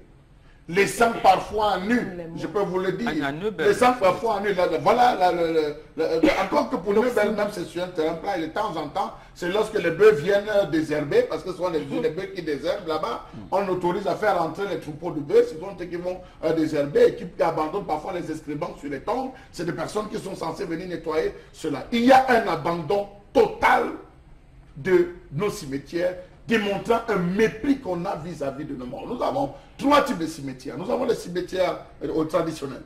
Chaque communauté a ses cimetières. La communauté Belle a son cimetière. La communauté Belle a son cimetière. La communauté Aqua a son cimetière. Oui, il faut préciser. Il y a ce qu'on appelle les cimetières des autorités traditionnelles. Il y a les cimetières municipaux, ce qu'on appelle les cimetières municipaux. Il y a les cimetières religieux. Vous allez voir qu'aujourd'hui, beaucoup de personnes sont tournées vers les cimetières religieux, c'est-à-dire comme en volée, on va de ce côté, on va négocier, payer parce qu'il faut enterrer son comme en Konsamba aussi, comme en Konsamba, comme à Bafan, oui, comme à Bafan, comme on va rentrer partout, il y a des cimetières religieux. Alors, il faut dire que pour ceux des cimetières municipaux, c'est de la merde. Permettez-moi cette expression, je vous assure, on dirait que nous n'avons même pas un conseil communal, nous n'avons pas des autorités qui peuvent pencher là-dessus. Allez voir le bois des singes. Faites un tour au bois des singes pour prendre le cas. Mais c'est grave. Il faudrait que le tonnerre se bouge. Il faudrait que le délégué se bouge. Ça ne va pas dans les cimetières. On a même vendu du terrain à côté des cimetières. Bien, c'est ici qu'on met un terme à ce sujet de la colère de Gerlamel sur les cimetières au Cameroun et le non-respect dû aux morts. Le constat a été fait. Madame, Monsieur, on vous revient dans un court instant. Nous sommes de retour, comme vous le voyez, Madame, Monsieur, pour entamer cette deuxième partie de l'émission sur Equinox Télévision. La télévision qui, au-delà de l'image, vous rend compte la meilleure télévision d'Afrique. On le dit à suffisance avec, évidemment, cette émission Le Zénith qui vous permet, vous aussi, de réagir, d'être des parties prenantes à cet accord entre vous et nous, puisque c'est un contrat synalarmatique. Et nous tenons notre part pour que vous aussi, vous ayez votre part à mettre en avant. Florazé, c'est vous qui allez nous lire quelques messages. Alors, cette toute première réaction de cette seconde partie, la toute première, les cimetières au Cameroun sont à l'image du pays en pleine décrépitude. C'est la toute première réaction. Autre SMS... Si les morts sont morts, pourquoi les vêtir et les mettre dans un cercueil avant d'enterrer? Pourquoi se lever ou enlever le chapeau en face d'un mort? Sinon, en Afrique, on a toujours respecté les morts. Mais il faut préciser que c'est une volonté occidentaliste qui a fait en sorte qu'on habille les morts, les trépassés en tenue d'apparat. Comme chez eux, c'est des vestes et tout. Chez nous, on avait des façons d'emballer suivant votre rang. On ne va jamais emballer un chef traditionnel avec la veste ou la cravate. On ne va jamais enterrer un notable avec la veste ou la cravate. C'est les hybrides que nous sommes devenus aujourd'hui. Nous sommes retrouvés, on se marie avec la même robe, on enterre avec la même robe. Et l'autre chose que je voulais ajouter pour dire à Flora, là, je ne suis qui est chrétienne, moi je ne le suis pas, mais il y a une chose au moins qui nous dit, c'est que l'Église catholique, je pense, le premier dimanche de novembre, ils vont dire que les morts ne sont pas morts. Ils vont allumer les bougies partout et tout. Ah, ça Non, je vous disais seulement que dans votre érudition, il faut lire les choses. Et là, ce n'est pas le problème de foi. Ce n'est pas le problème de foi, c'est de voir, puisqu'on peut vous faire voir les morts. Voilà.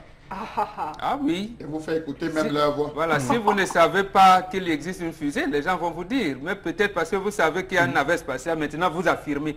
Maintenant, le jour où vous verrez votre grand-mère, votre grand-père vous parler, et à ce moment vous saurez. Donc ne dites pas des affirmations. Je vous fais une confidence. Voilà, je vous fais une confidence. Quand j'avais, je pense, j'avais 15 ans, j'ai rencontré effectivement un oncle qui était décédé. Ouais, je l'ai rencontré, il est venu. Oui, il est venu. Je ne doute pas. Non, il est venu. Je vous dis ce qui s'est passé. Il est venu. Il m'a rencontré. Il m'a parlé. Il m'a dit des choses. On a fait le tour à l'époque. Je vais à Konsamba. On a fait le tour de la ville ensemble ce jour-là. Et il vous a dit que il m'a montré des endroits. Il n'est pas allé faire la vision. Il n'est pas allé faire la vision. Attendez. Et on en a discuté. Et le soir, donc, quand j'en parle à mes parents, je dis que je suis juste avec mon père, j'appelais que père. Ah bon? Je dis oui. Bon, j'ai souvent écouté. Il me dit, mais il est mort depuis. J'étais tout à fait, Parfois, on disait quand Gamouro, comment on le trouvait au Nigeria. Voilà. Donc c'est pour dire que c'est pour faire le témoignage que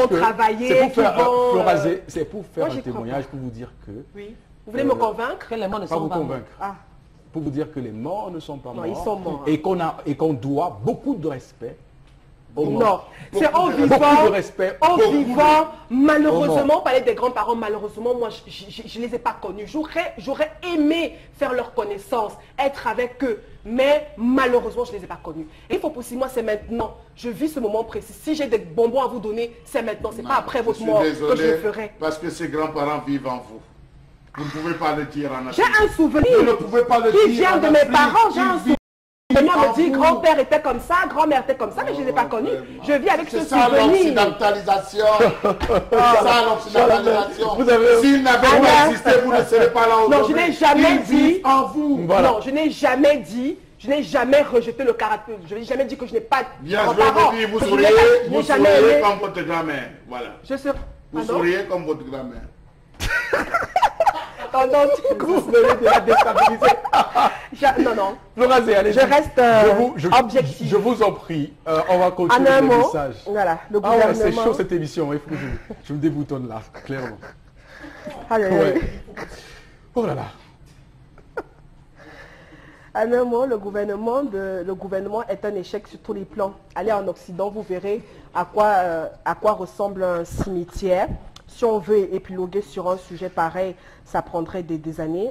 Respectons les morts. On a plongé le Cameroun dans le chaos. Enfin, c'est Armand qui réagit. Mais il faut préciser qu'en Europe, les cimetières sont loués. C'est-à-dire on a aménagé des espaces pour les familles payent chaque mois. Ça, il faut aussi préciser ça. Les familles payent chaque mois. Voilà, on entretient. Et vraiment, c'est entretenu. Lorsque vous ne parvenez pas à le faire, bon, il y a des voies, il y a un process, on enlève, mais c'est remplacé. Donc, même si on le fait, ce sera agréable pour les gens de venir visiter quand même le lieu où repose éternellement. Et c'est la raison que vous allez voir, désormais, tous les week-ends, les gens sont obligés de transporter leur corps pour aller enterrer dans les caveaux familiales dans leur village. D'ailleurs, c'est celle que je préfère. C'est celle que je préfère. Merci beaucoup Florazé pour ces messages. On va prendre tout de suite avec vous la revue des réseaux sociaux. On reviendra avant la fin de l'émission sur quelques autres messages. Madame, Monsieur, continuez à nous les envoyer. On vous est très nombreux à nous joindre ce matin. Florazé, la revue des réseaux sociaux. Oui, alors ce matin, nous parlons de cette toute première, en tout cas qui fait le buzz, hein, avec ce communiqué de presse également qui est partagé à travers les réseaux sociaux. Et puis, on rappelle que sous sa double casquette de secrétaire permanent du Conseil national de sécurité et de ministre de l'administration territoriale, M. Paul Atangadji donc explique sa décision qui vise à ramener de l'ordre dans un secteur où le non-respect de la réglementation donc constitue une vraie menace. Et puis donc il interdit désormais le port justement d'armes qui est donc maintenu donc à travers ce communiqué de Radio Presse.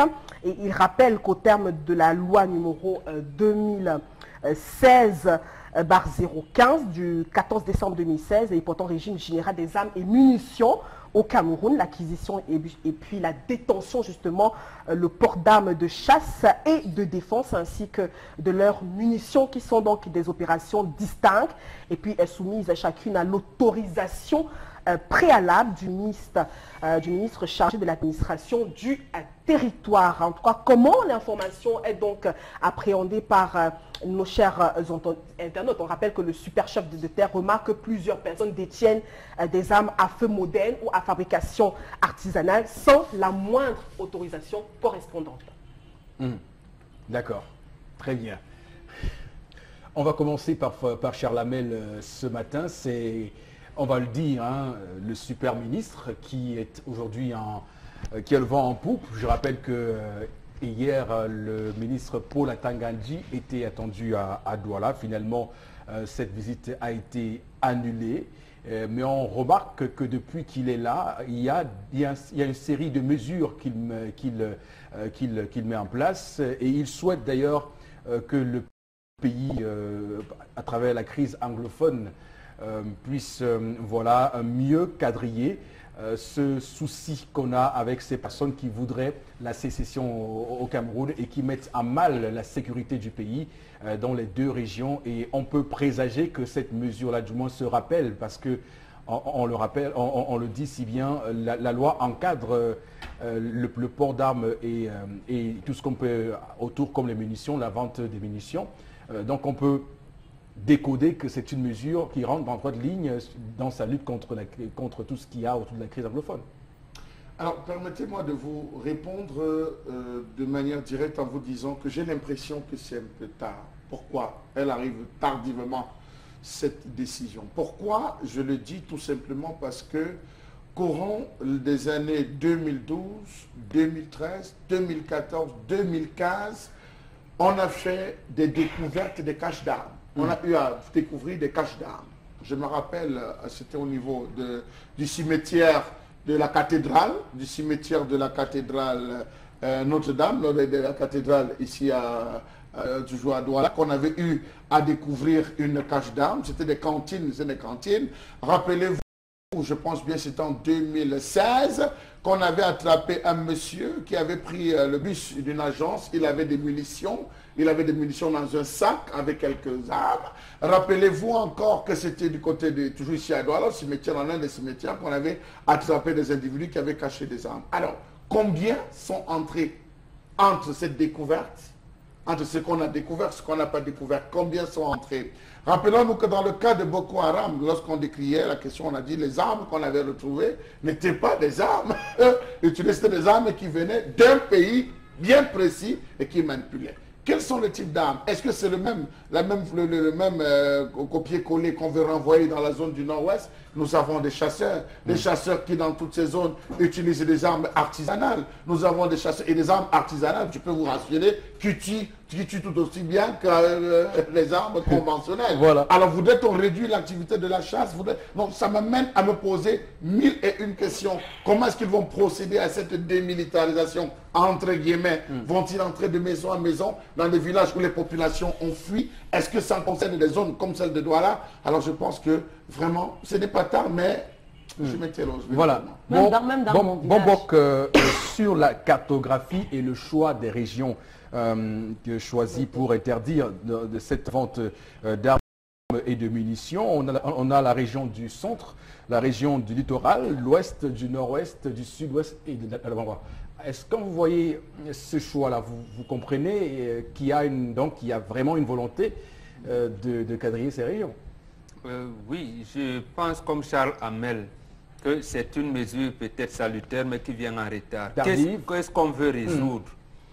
Qu'est-ce qu'on veut résoudre? Et à sa suite, je pense qu'on avait arrêté ici, même en Doximbi, un agent de voyage, un ancien, un inspecteur de police retraité, qui envoyait des armes. Voilà, l'autre chose aussi, lorsqu'on attaque l'agence Ecobank de Bonabéry, l'information qui était divisée, c'est qu'on vous dit non, les armes qu'on est en train d'utiliser à Bonabéry sont tellement efficaces qu'on a l'impression que si les gars ils attaquent Bonandior, ils sont à mesure de nous mettre en difficulté. Ça veut dire que des armes circulent, les armes de guerre circulent. Maintenant, on prend des mesures contre la vente des armes et des munitions de chasse. Bon, qu'est-ce que ça veut dire? Je n'en sais rien. Comme nous sommes en problème en matière de sécurité et de défense nationale, je préfère me taire, puisque là, c'est la grande muette. On dit l'armée obéit à un seul chef. Ici, c'est le chef de l'État. Qu'est-ce qu'on a découvert? Et en plus, il dit bien double casquette. C'est-à-dire, comme ministre de l'administration territoriale, c'est lui qui délivre les autorisations. Maintenant, comme secrétaire permanent du Conseil de sécurité, parce qu'il a signé sur ces doubles casquettes-là, ça veut dire qu'il y a un problème d'administration territoriale, mais également de défense nationale. Est-ce qu'on reproche aux chasseurs de ces régions-là d'avoir contribué à l'exacerbation de la violence? Je n'en sais rien, Et à ce moment, je pense que les bulletins sont encore... Alors, ce que vous dites peut être salutaire dans la mesure où tous les détenteurs des armes de chasse sont connus dans une zone comme cela parce qu'ils ont un port d'armes. On procède tout simplement par rappel.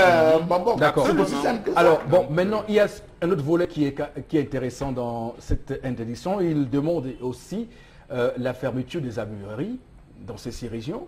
Il demande ensuite de faire l'inventaire dans ces armureries du stock d'armes et de munitions.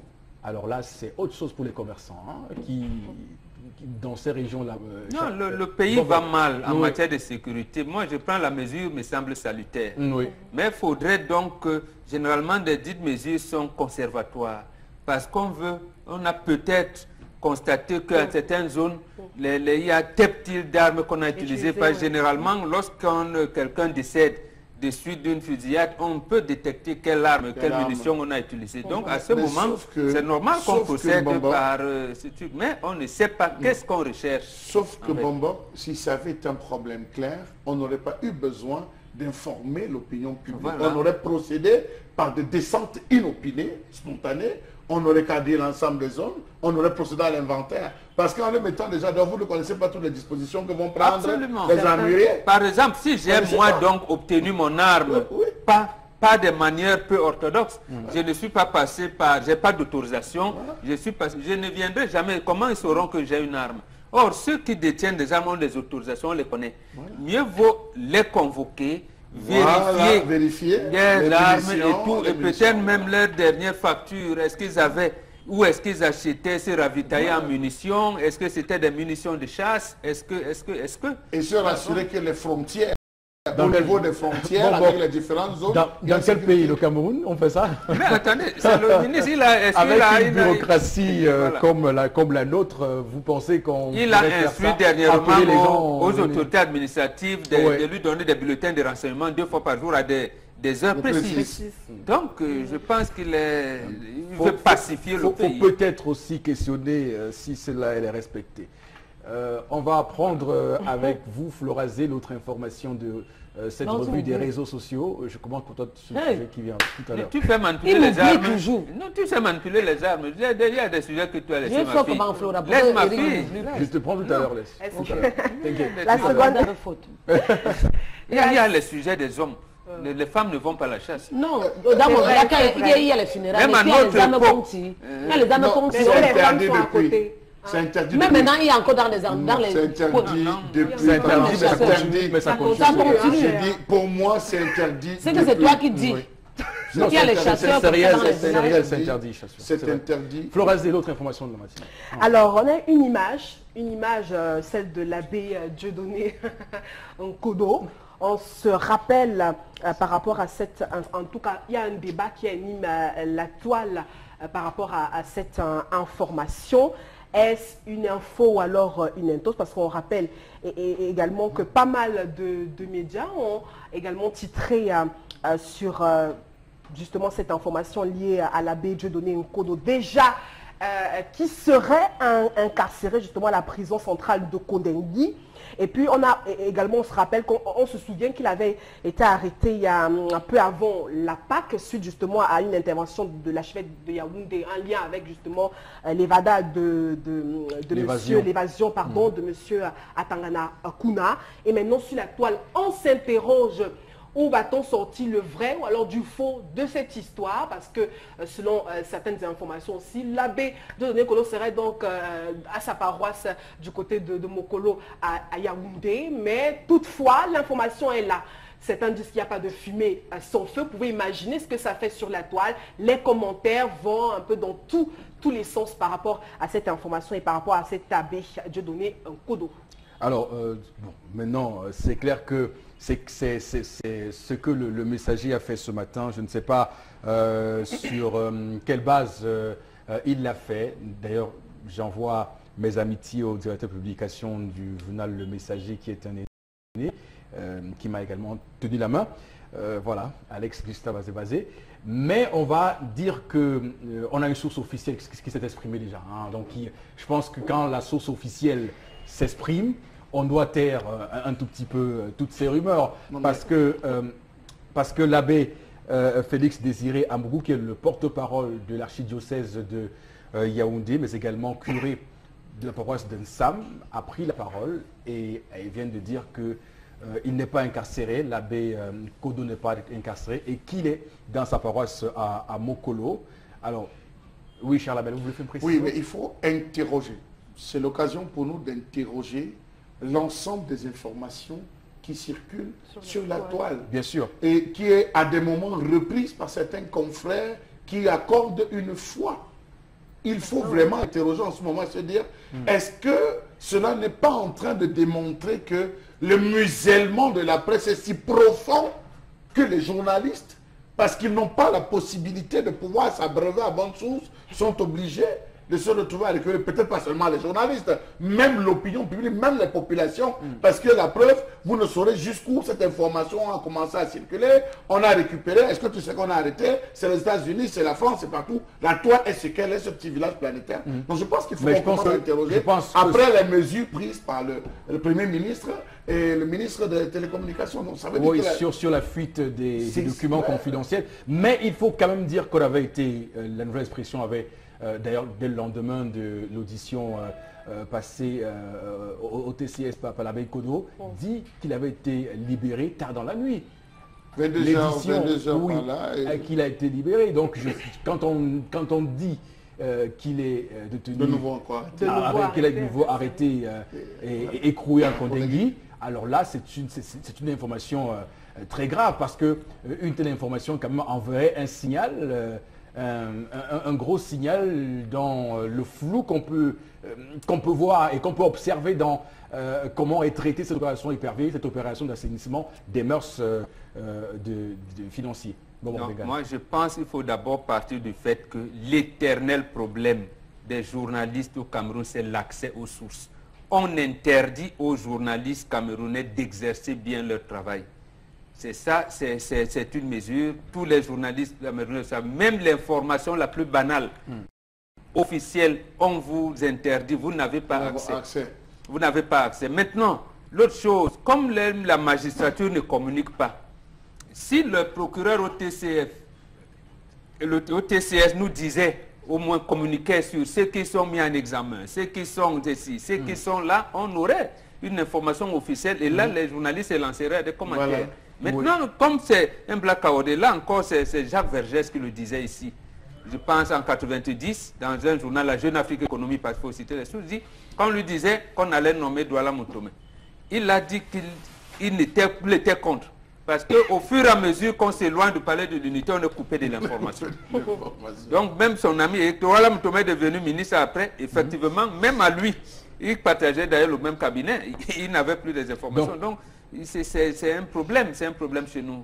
Oui, bon, c'est un problème, mais on va aussi en appeler quand même à la responsabilité des journalistes, puisqu'il y a quand même des règles de journalisme qu'il faut respecter. Je pense que les confrères citent les sources. Mais il cite les sources, il peut se tromper, pourquoi pas? Il peut se tromper.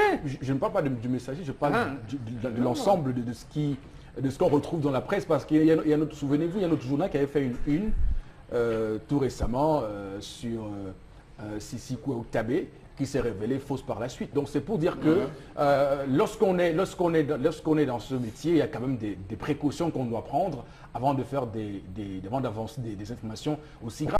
Parce que vous pouvez imaginer ce que ça peut faire à toute une communauté catholique de se retrouver avec un prêtre à Kondengui et qui plus est accusé de complicité, d'évasion et tout ce qu'il y a comme tout ce qu'il y a autour. Donc c'est une question sensible. Le porte-parole aurait pu nous dire si ce type était, est-ce qu'il avait d'abord été interpellé.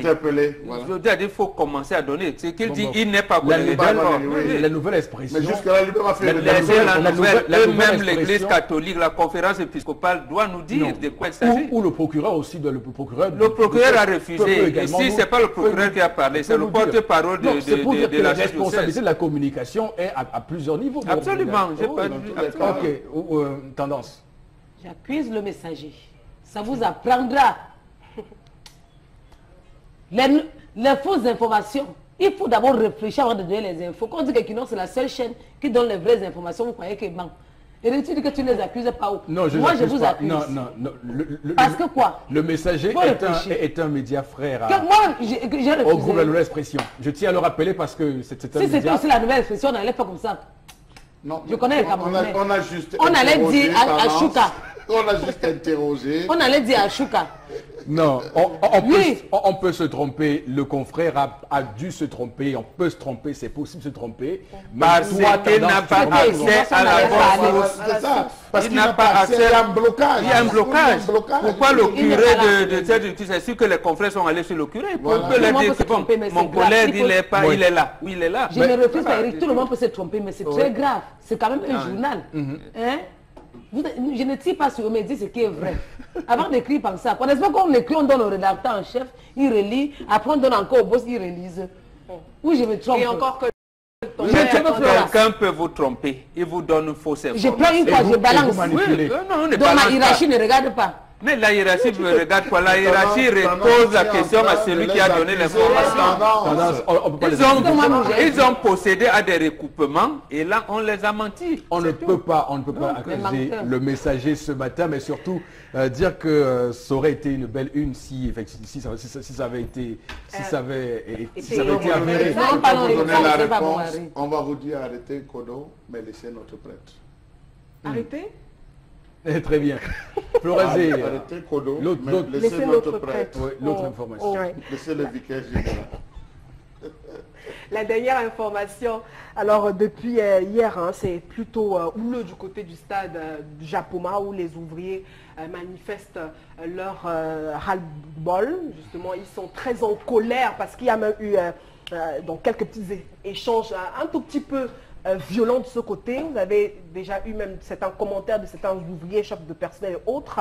Alors, ces ouvriers demandent le respect de cahier de charge et aussi revendiquent ce licenciement administratif, en tout cas des délégués du personnel abusifs et de certains ouvriers même et des menaces qu'ils reçoivent tous les jours. On rappelle également que ce mouvement vient donc suite à la seconde visite d'inspection de la CAF et puis les ouvriers ont donc voulu se rebeller et effectivement pour revendiquer ce qui leur est des droits et surtout les conditions précaires dans lesquelles ils se retrouvent donc à travailler. Vraiment triste puisqu'on se rappelle qu'on est en pleine déjà évolution, en fait, on est en pleine préparation de la CAN pour l'année 2019, tout est encore en chantier et avec cette situation, on se demande bien si on pourra arriver au délai, en fait, on s'interroge sur la toile, si on pourra arriver effectivement au délai pour cette CAN 2019. Alors, nous avons sur ce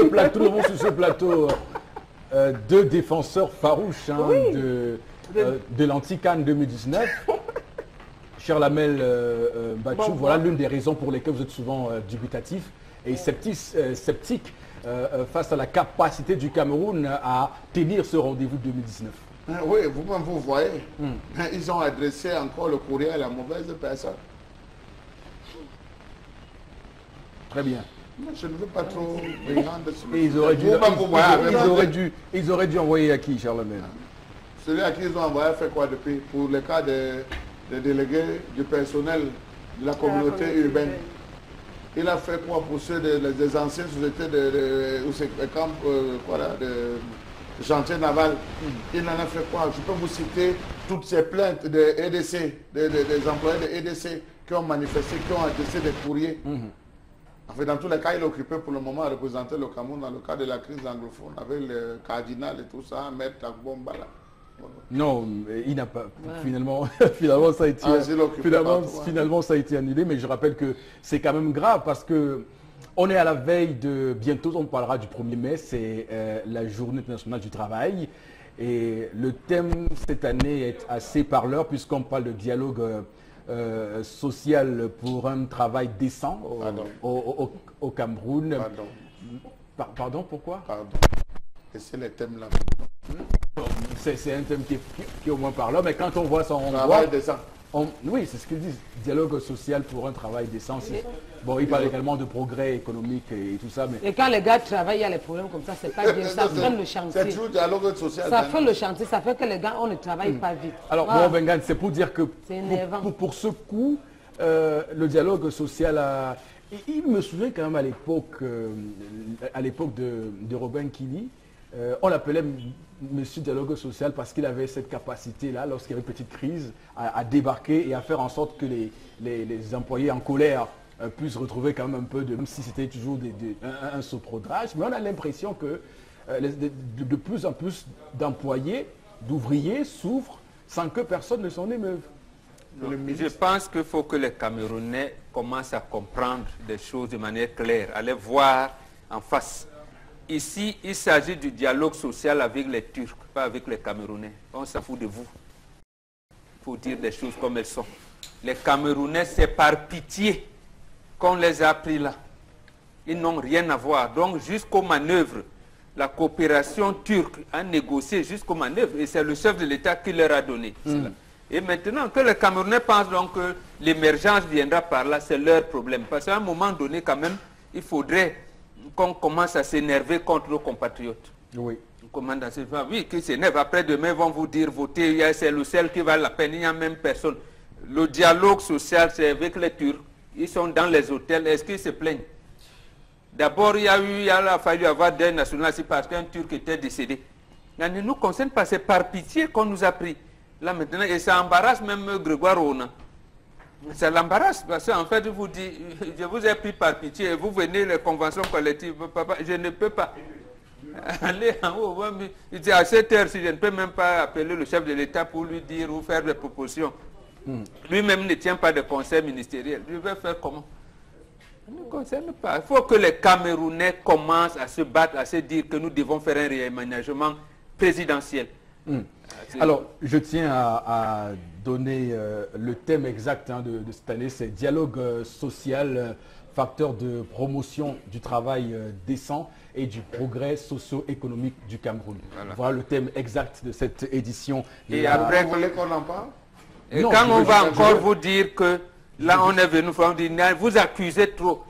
Le problème également, c'est le développement des entreprises occidentales en Afrique. Ce n'est pas le développement du Cameroun, c'est le développement au Cameroun. D'accord. Voilà. Donc, on va déjà quand même mettre en perspective cette 32e édition de la Fête internationale du travail. Madame, Messieurs, merci infiniment de votre fidélité. Merci sur ce plateau pour cette revue des réseaux sociaux. Le temps pour nous d'accueillir au plateau B et de nous y rendre. Tout de suite, ixo facto et illico presto pour retrouver Constilamine, le plus sénégalais des Camerounais. Bonjour et bienvenue. Oui, bonjour Eric, bonjour nos nombreux téléspectateurs et surtout bonjour à tous les clients du concept Salaka. Alors nous rappelons bien sûr à tous ces clients ce matin que nous sommes encore là pour la vente, bien entendu, des poêles de qualité supérieure, des poêles Red Copper. Retenez bien sûr ce nom, c'est un nom à vous habituer désormais parce qu'aujourd'hui votre cuisine devrait changer. Ah ben oui, votre boulangerie devrait changer, votre pâtisserie devrait changer. Ah ben oui, votre restaurant devait avoir une autre coloration grâce aux mets qui viendront tout droit de cette magnifique poêle révolutionnaire Red Copper qui ne coûte que la somme de 15 000 francs seulement. Oui, je dis bien 15 000 francs et vous êtes donc en possession de cette magnifique poêle révolutionnaire, la seule poêle au monde qui ne se casse pas. Oui, même un camion posé dessus ne détruit pas cette poêle. Elle met tellement long et elle vous donne l'envie de cuisiner parce que quand on fait les omelettes dans cette poêle, ah ben oui, vous avez tout simplement l'appétit, même sans avoir mangé, vous avez déjà l'appétit rien qu'en voyant les poêles qui sortent tout droit, les omelettes qui sortent tout droit de cette poêle baptisée Red Copper, la poêle révolutionnaire de tout le monde entier. Oui, je rappelle, c'est 15 000 francs. Cette magnifique poêle, n'hésitez surtout pas, ne cherchez plus loin ce qu'il y a à côté de vous, n'achetez plus n'importe quoi, parce que tenez-vous tranquille, chers téléspectateurs, quand vous achetez un mauvais produit, vous êtes en train de vous appauvrir, vous êtes en train de vous enfoncer, et entre-temps, le vendeur s'enrichit. Alors là, soyez prudents dans votre achat. C'est aussi l'une des missions principales du concept Salaka. Conseiller la clientèle, éduquer le consommateur, s'il vous plaît. Ne dépensez plus 2 fois. Vaudrait mieux sortir 15 000 francs et avoir une poêle pour toute sa vie. Oui, je vous le dis, cette poêle, vos enfants vont l'utiliser, vos petits-enfants vont l'utiliser, vos arrière-petits-enfants vont l'utiliser. Parce qu'on a vu des articles qui ont été vendus à de cela plusieurs années, qui restent toujours aujourd'hui, parce que ces articles-là sont des articles de qualité. Alors aujourd'hui, le concept Salaka vient encore vous permettre d'avoir de la qualité, une qualité que vous ne trouverez nulle part par ailleurs, rien qu'en appelant à nos numéros de téléphone, en passant vos commandes, je dis bien 15 000 francs, cette magnifique poêle, ah ben oui, on peut faire ses œufs, on peut faire frire son plantain, on peut faire son poisson, sans utiliser de l'huile. Non seulement elle est économique, mais également c'est pratique, c'est nyanga, et c'est vraiment maniaka malambo, avec la poêle Red Copper. Alors tout de suite, la suite nous conduit directement à la vente des gants. On a vu des gens qui ont des problèmes de brûlure parce que pendant que tu es en train de faire frire le poisson, tu as tendance à vouloir retirer ton poisson dans de l'huile et subitement c'est quoi? C'est la brûlure totale. Donc aujourd'hui, plus besoin de se brûler les doigts, plus besoin de dire que j'ai les doigts qui se sont coupés parce que le feu a fait ci, a fait ça. Non, avec cette paire de gants, vous pouvez enfoncer vos doigts dans de l'huile, retirer le poisson, vous pouvez enfoncer vos doigts dans de l'eau chaude, ressortir vos œufs, vous pouvez même retourner votre miondo qui est en train de bouillir. Oui, parce que super gants, c'est la sécurité, c'est la qualité et c'est surtout le prix.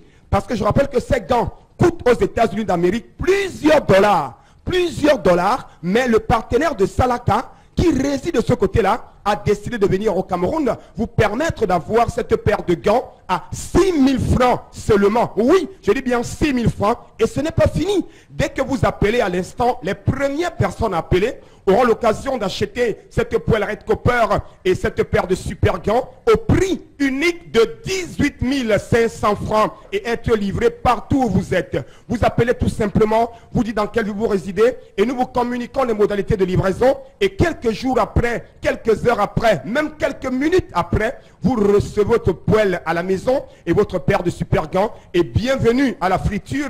Welcome pour les panquettes, pour ne pas dire pour la boîme, pour ceux qui aiment les plantains frits, alors n'hésitez surtout pas. La qualité, c'est avec le concept Salaka et surtout avec la poêle Red Copper et la paire de super gants à 18 500 francs à condition d'être parmi les premières personnes appelées.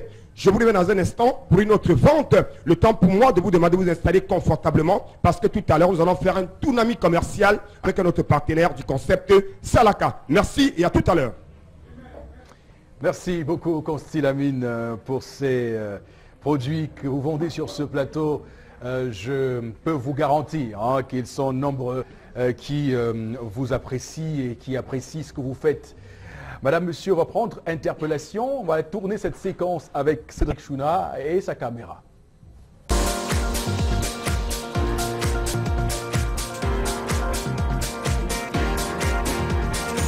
Bon, la première idée qui me passe à l'esprit là, c'est par rapport aux coupures intempestives de courant.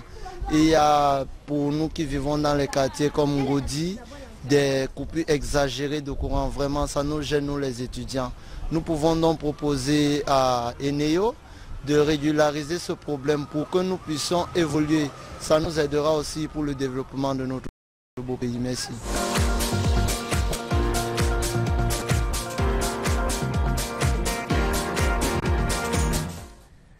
Voilà, un sujet important qu'on met sur la table et qui touche le maximum de Camerounais possible, les coupures intempestives de courant. Tendance, c'est un problème parce que les conséquences sont très graves et on se demande toujours comment on peut faire pour qu'on ait l'énergie électrique de bonne qualité. Rien. Hein? On ne va rien faire. Parce que quoi, Eric, tu te rends compte que samedi, j'avais un voix bébé qui ne pouvait pas manquer. J'ai envoyé l'enfant écraser le coquille. Quand l'enfant arrivait, on a versé le coquille dans la machine. Tchouac, et il coupait d'électricité. C'est vers 17 h que la lumière est revenue. On a même écrasé, mais ça n'avait plus de goût. Je ne suis même plus parti au voir bébé avec le coquille. Donc j'ai changé d'avis. Le coquille est resté dans la machine. Toute la journée, je me dis que j'ai fait quoi qui? J'ai fait quoi qui? Je vous dois quoi? Chers hommes de la lumière. Comment l'enfant parlait écraser le coquille? Dès qu'on verse le coquille dans la machine, ça fait crack. La lumière ne revient plus. Moi, j'ai souffert, ça me dit. J'ai eu 3 voisines qui étaient restées dans les casses. Même pour moi, voilà, bon, tu connais. Parfois, tu vas te coiffer. Quand tu fais le traitement sur les cheveux, arrive au salon. Ils sont venus se plaindre auprès de mon époux. J'ai dit qu'ils ont séché les cheveux au soleil. Je dis que c'est bon. Tu mets les cheveux dans le casque. C'est parce que j'étais inquiet que vous... Ça m'a inquiété parce que ces choses de femmes là... Voilà. Même les appareils. C'est arrivé. Non, vous faites quoi? Non. Même les appareils. T'entends, c'était bleu. Tous les appareils même sont grillés. Je vais porter plainte à Les hommes ont fait quoi, Florazé? Mes 3 écrans plasma sont grillés. L'écran plasma que j'ai au salon. L'écran plasma qui est dans ma chambre. L'écran plasma. Mais attends, est-ce qu'il t'est arrivé aussi d'être coincé dans un salon de coiffure? Tu mets les cheveux, voilà. Oui, bon. Que tu fasses le traitement des cheveux, qu'on met tous les produits là. Quand tu passes au casque pour redonner la forme, quand on couvre la lumière, et on ne peut rien faire. D'accord. Vraiment, on va se plaindre à qui c'est énervant. Souvent, ils ne plaignent pas, mais on parle, on rit comme ça, mais ce n'est pas bon à rire. Oui, c'est pas bon à rire. Pour préparer le coquille, maintenant, il faut réfléchir, il faut dire le pas. Pour quelque chose qui passe par la machine, soit tu dis qu'en dehors du coquille, je peux faire autre chose. Oui. Voilà, revenez donc à votre pierre. Soit il peut même faire le pilet. La vérité, c'est que même l'économie ont ralenti. Vous allez dans les poissonneries et autres. Chez les poissons pourris. Justement, c'est difficile de conserver normalement les aliments. Vous allez vous retrouver, on se retrouve aujourd'hui pour nous, ménagères, aller faire des emplettes. À la maison, on revient avec des produits qui ont déjà viré. Ça, c'est un véritable problème. La faute à qui? Pas au tenancier, mais justement à l'État. Justement, à l'État, on va dire à l'État. On vit ces coupures intempestives tous les jours. On n'est même pas notifié, on n'est même pas informé, on ne sait plus comment ça se passe. Donc, le moment où vous avez l'électricité, vous dites Alléluia. Quand ça repart, vous dites peut-être Amen. Vraiment, c'est donc, on vit comme ça, Eric, il faut pousser. Et en plus, on est déjà habitué.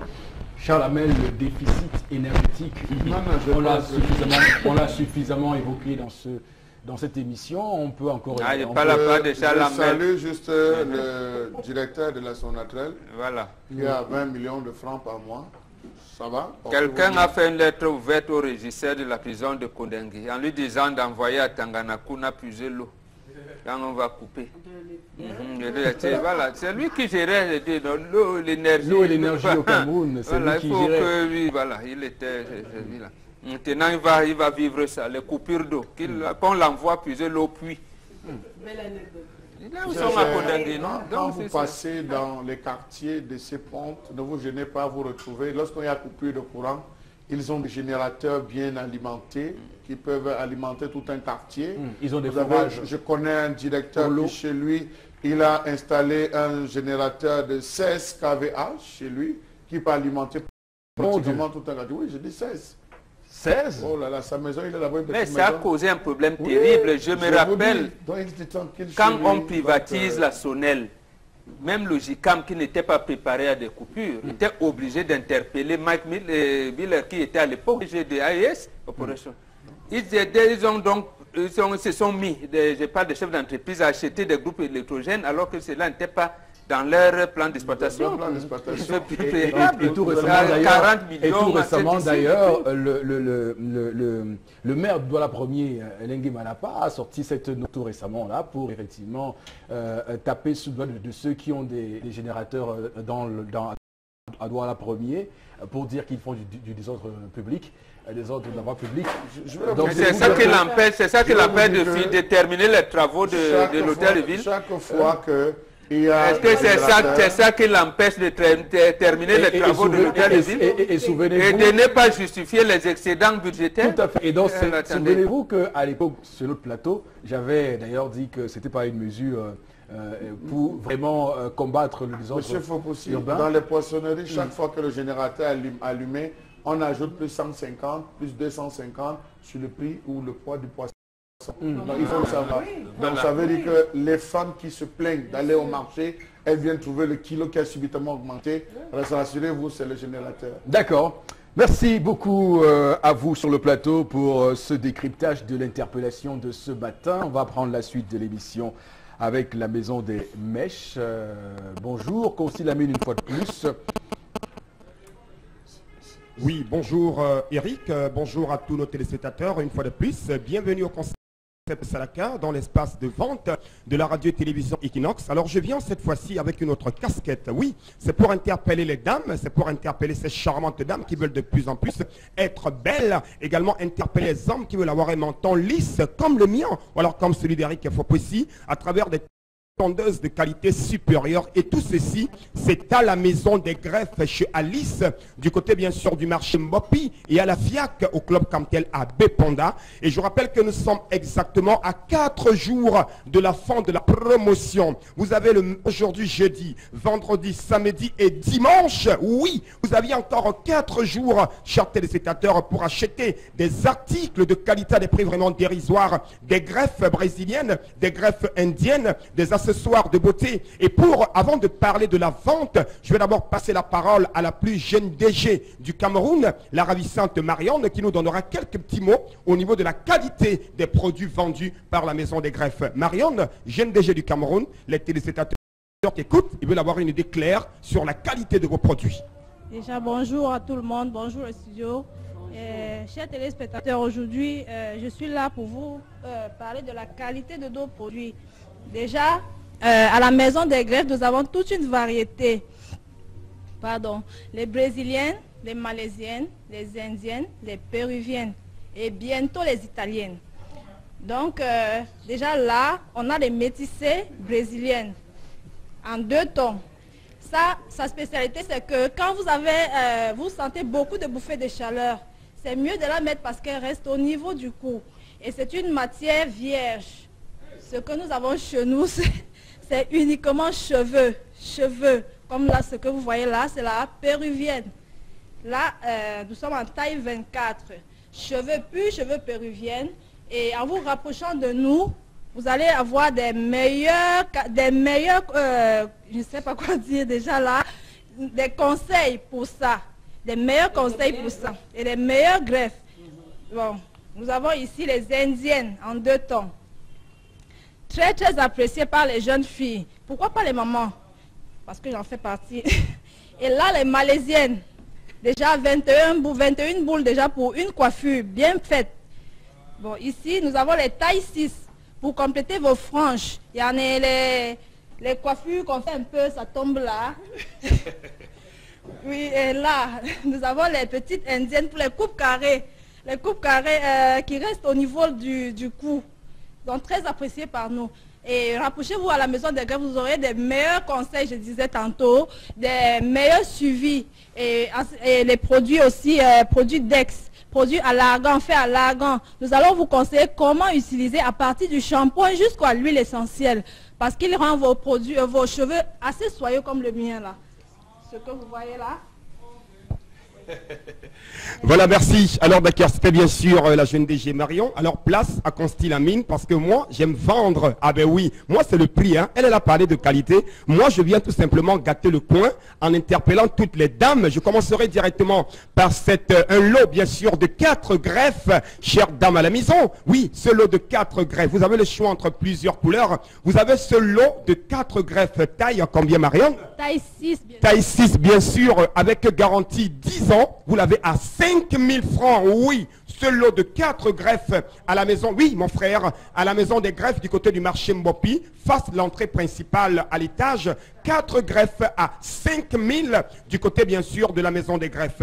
À côté bien sûr de ce lot de greffes, on a bien entendu les brésiliennes métissées, bien entendu taille 14 pour un total de 12 boules à bien entendu à 23 000 francs, je dis bien 23 000. Et donc le prix à débourser pour acheter cette qualité supérieure en matière de greffe brésilienne métissée à 22 000 francs. Je rappelle que c'est la taille 14. Oui, je n'ai pas dit taille 4, je n'ai pas dit taille 8, j'ai dit bien taille 14 à 23 000. À côté bien sûr des métissés, chers téléspectateurs, on a bien entendu les brésiliennes Maniakama Lambo. Pardon, n'achetez plus de plastique. Oh, pardon, s'il vous plaît. N'achetez plus le plastique. Voici les vraies greffes au Cameroun avec la maison des greffes, un lot bien sûr de 18 boules taille 22, au lieu de 75 000 francs, vous l'avez à l'instant à la maison des greffes chez Alice à 40 000 francs, garantie 10 ans avec entretien Joe. Oui, c'est la qualité totale. On va également rappeler qu'on a toujours, cette fois-ci, après les brésiliennes, les indiennes que vous retrouverez ailleurs à plus de 90 000, mais vous l'avez à la maison des greffes chez Alice à 45 000 francs. Pour un lot, bien sûr, de 5 boules. Et je rappelle que c'est 2 temps. Regardez comment c'est Nyanga, hâte et le jassier. L'homme ne peut même pas vous barrer. L'homme ne peut même pas vous dire, mouf, non. Il va se dire, viens ma chérie, je t'adore, oh, parce que tu es Nyanga, oh. Alors d'accord, à côté, bien sûr, on a bien entendu toujours avec les indiennes. Cette fois-ci, on a bien entendu d'autres mèches comme celle-ci. Les brésiliennes, pas mal de greffes. Du côté, bien sûr, de la maison des greffes chez Alice.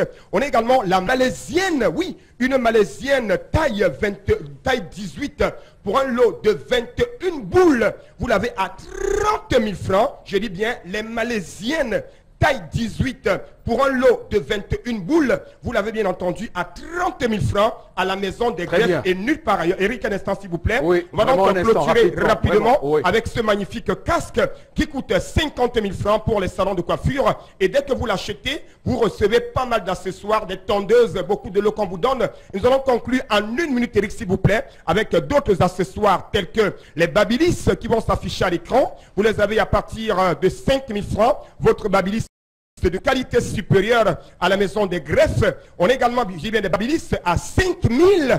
On va donc permettre à nous de bien voir le numéro de téléphone qui s'affiche au bas de l'écran, s'il vous plaît, réalisation. Les brosses électriques, voilà, merci. Les babyliss à 5 000 francs à la maison des greffes.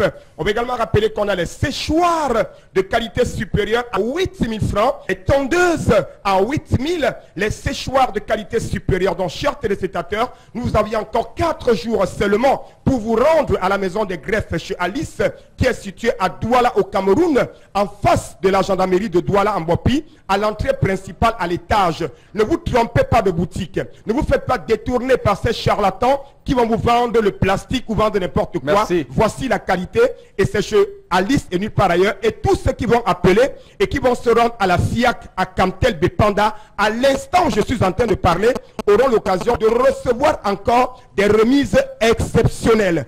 Je vous rappelle, la qualité totale, c'est chez Alice et nulle part ailleurs, Merci. à Douala Mbopi et à Kamtel Bepanda à la FIAC. Rendez-vous de ce côté-là. Je serai là-bas moi-même pour accueillir tous les clients du concept Salaka. Et merci d'avoir choisi la maison des greffes chez Tata Alice. Je rappelle, c'est en Mbopi, à l'entrée principale en face de la gendarmerie, à l'étage. Merci beaucoup, Constilamine. On va prendre les messages et basculer sur cette partie de l'émission à présent avec vous, Florazé. Alors, on va demander aux téléspectateurs de ne pas appeler. De ne pas appeler pendant que vous tout à fait. rendez les messages. C'est pas sûr, oui, parce qu'après, ça embête et puis ça permet de ne pas livrer les SMS. Ce qui est sûr, c'est qu'on sera prêt pour la CAN. Pour la CAN, tant bien que mal, même s'il faudra bricoler les infrastructures, donc qu'on aura besoin à la dernière minute, on sera tout de même prêt, parce que même quand on a assez de temps pour une réalisation, on fait toujours tout pour être en retard. C'est ça, c'est surtout comme ça au Cameroun. Voilà. Eh bien, on espère que le Cameroun va organiser cette CAN, d'ailleurs, je l'espère vivement, et que nous pourrons accueillir en juin 2019 l'Afrique sur le sol, sur la terre de nos ancêtres, et que l'économie pourrait aussi en profiter et tout ce qu'on peut coller à cet événement sportif, ce grand événement sportif que le Cameroun abrite. Le Cameroun sera prêt le jour dit, c'est pas moi qui le dis. Une autre réaction, ça m'amuse un peu, c'est de Tessa à Tiong qui dit que cette mesure du ministre est respectable, mais soyons sérieux, elle n'est pas différente des mesures comme l'interdiction du port des habits extravagants ou l'interdiction des plastiques non biodégradables. C'est de la poudre de perlimpinpin. Pour reprendre l'expression de Charles Hamel. Autre SMS, si nous sommes dans cette situation, c'est à cause de l'État. Car quand nous dénonçons les gens qui ont les armes et que ces personnes sont saisies, dès qu'ils donnent de l'argent, ils sont tout de suite relâchés. Voilà. Et les armes continuent de circuler. Les armes aussi. Dans un contexte de corruption endémique dans ce pays, on ne peut qu'être dubitatif et sceptique quant à toutes ces mesures qui sont prises régulièrement, mais dont l'effectivité reste encore dans le néant. C'est clair qu'avec ça, et la CONAC se bat d'ailleurs chaque année avec ses différents rapports pour le rappeler à tous les Camerounais, mais malheureusement, tout cela n'est pas suivi par des faits réels, concrets. Madame, Monsieur, merci à vous d'avoir été présents ce matin avec nous sur Equinox Télévision. 10-12, le Zénith rentre en gare. On vous donne rendez-vous demain et surtout restez sur notre antenne parce que de belles choses arrivent. Nous sommes le jeudi, vous savez que le soir c'est Regard Social. Que Dieu bénisse le Cameroun.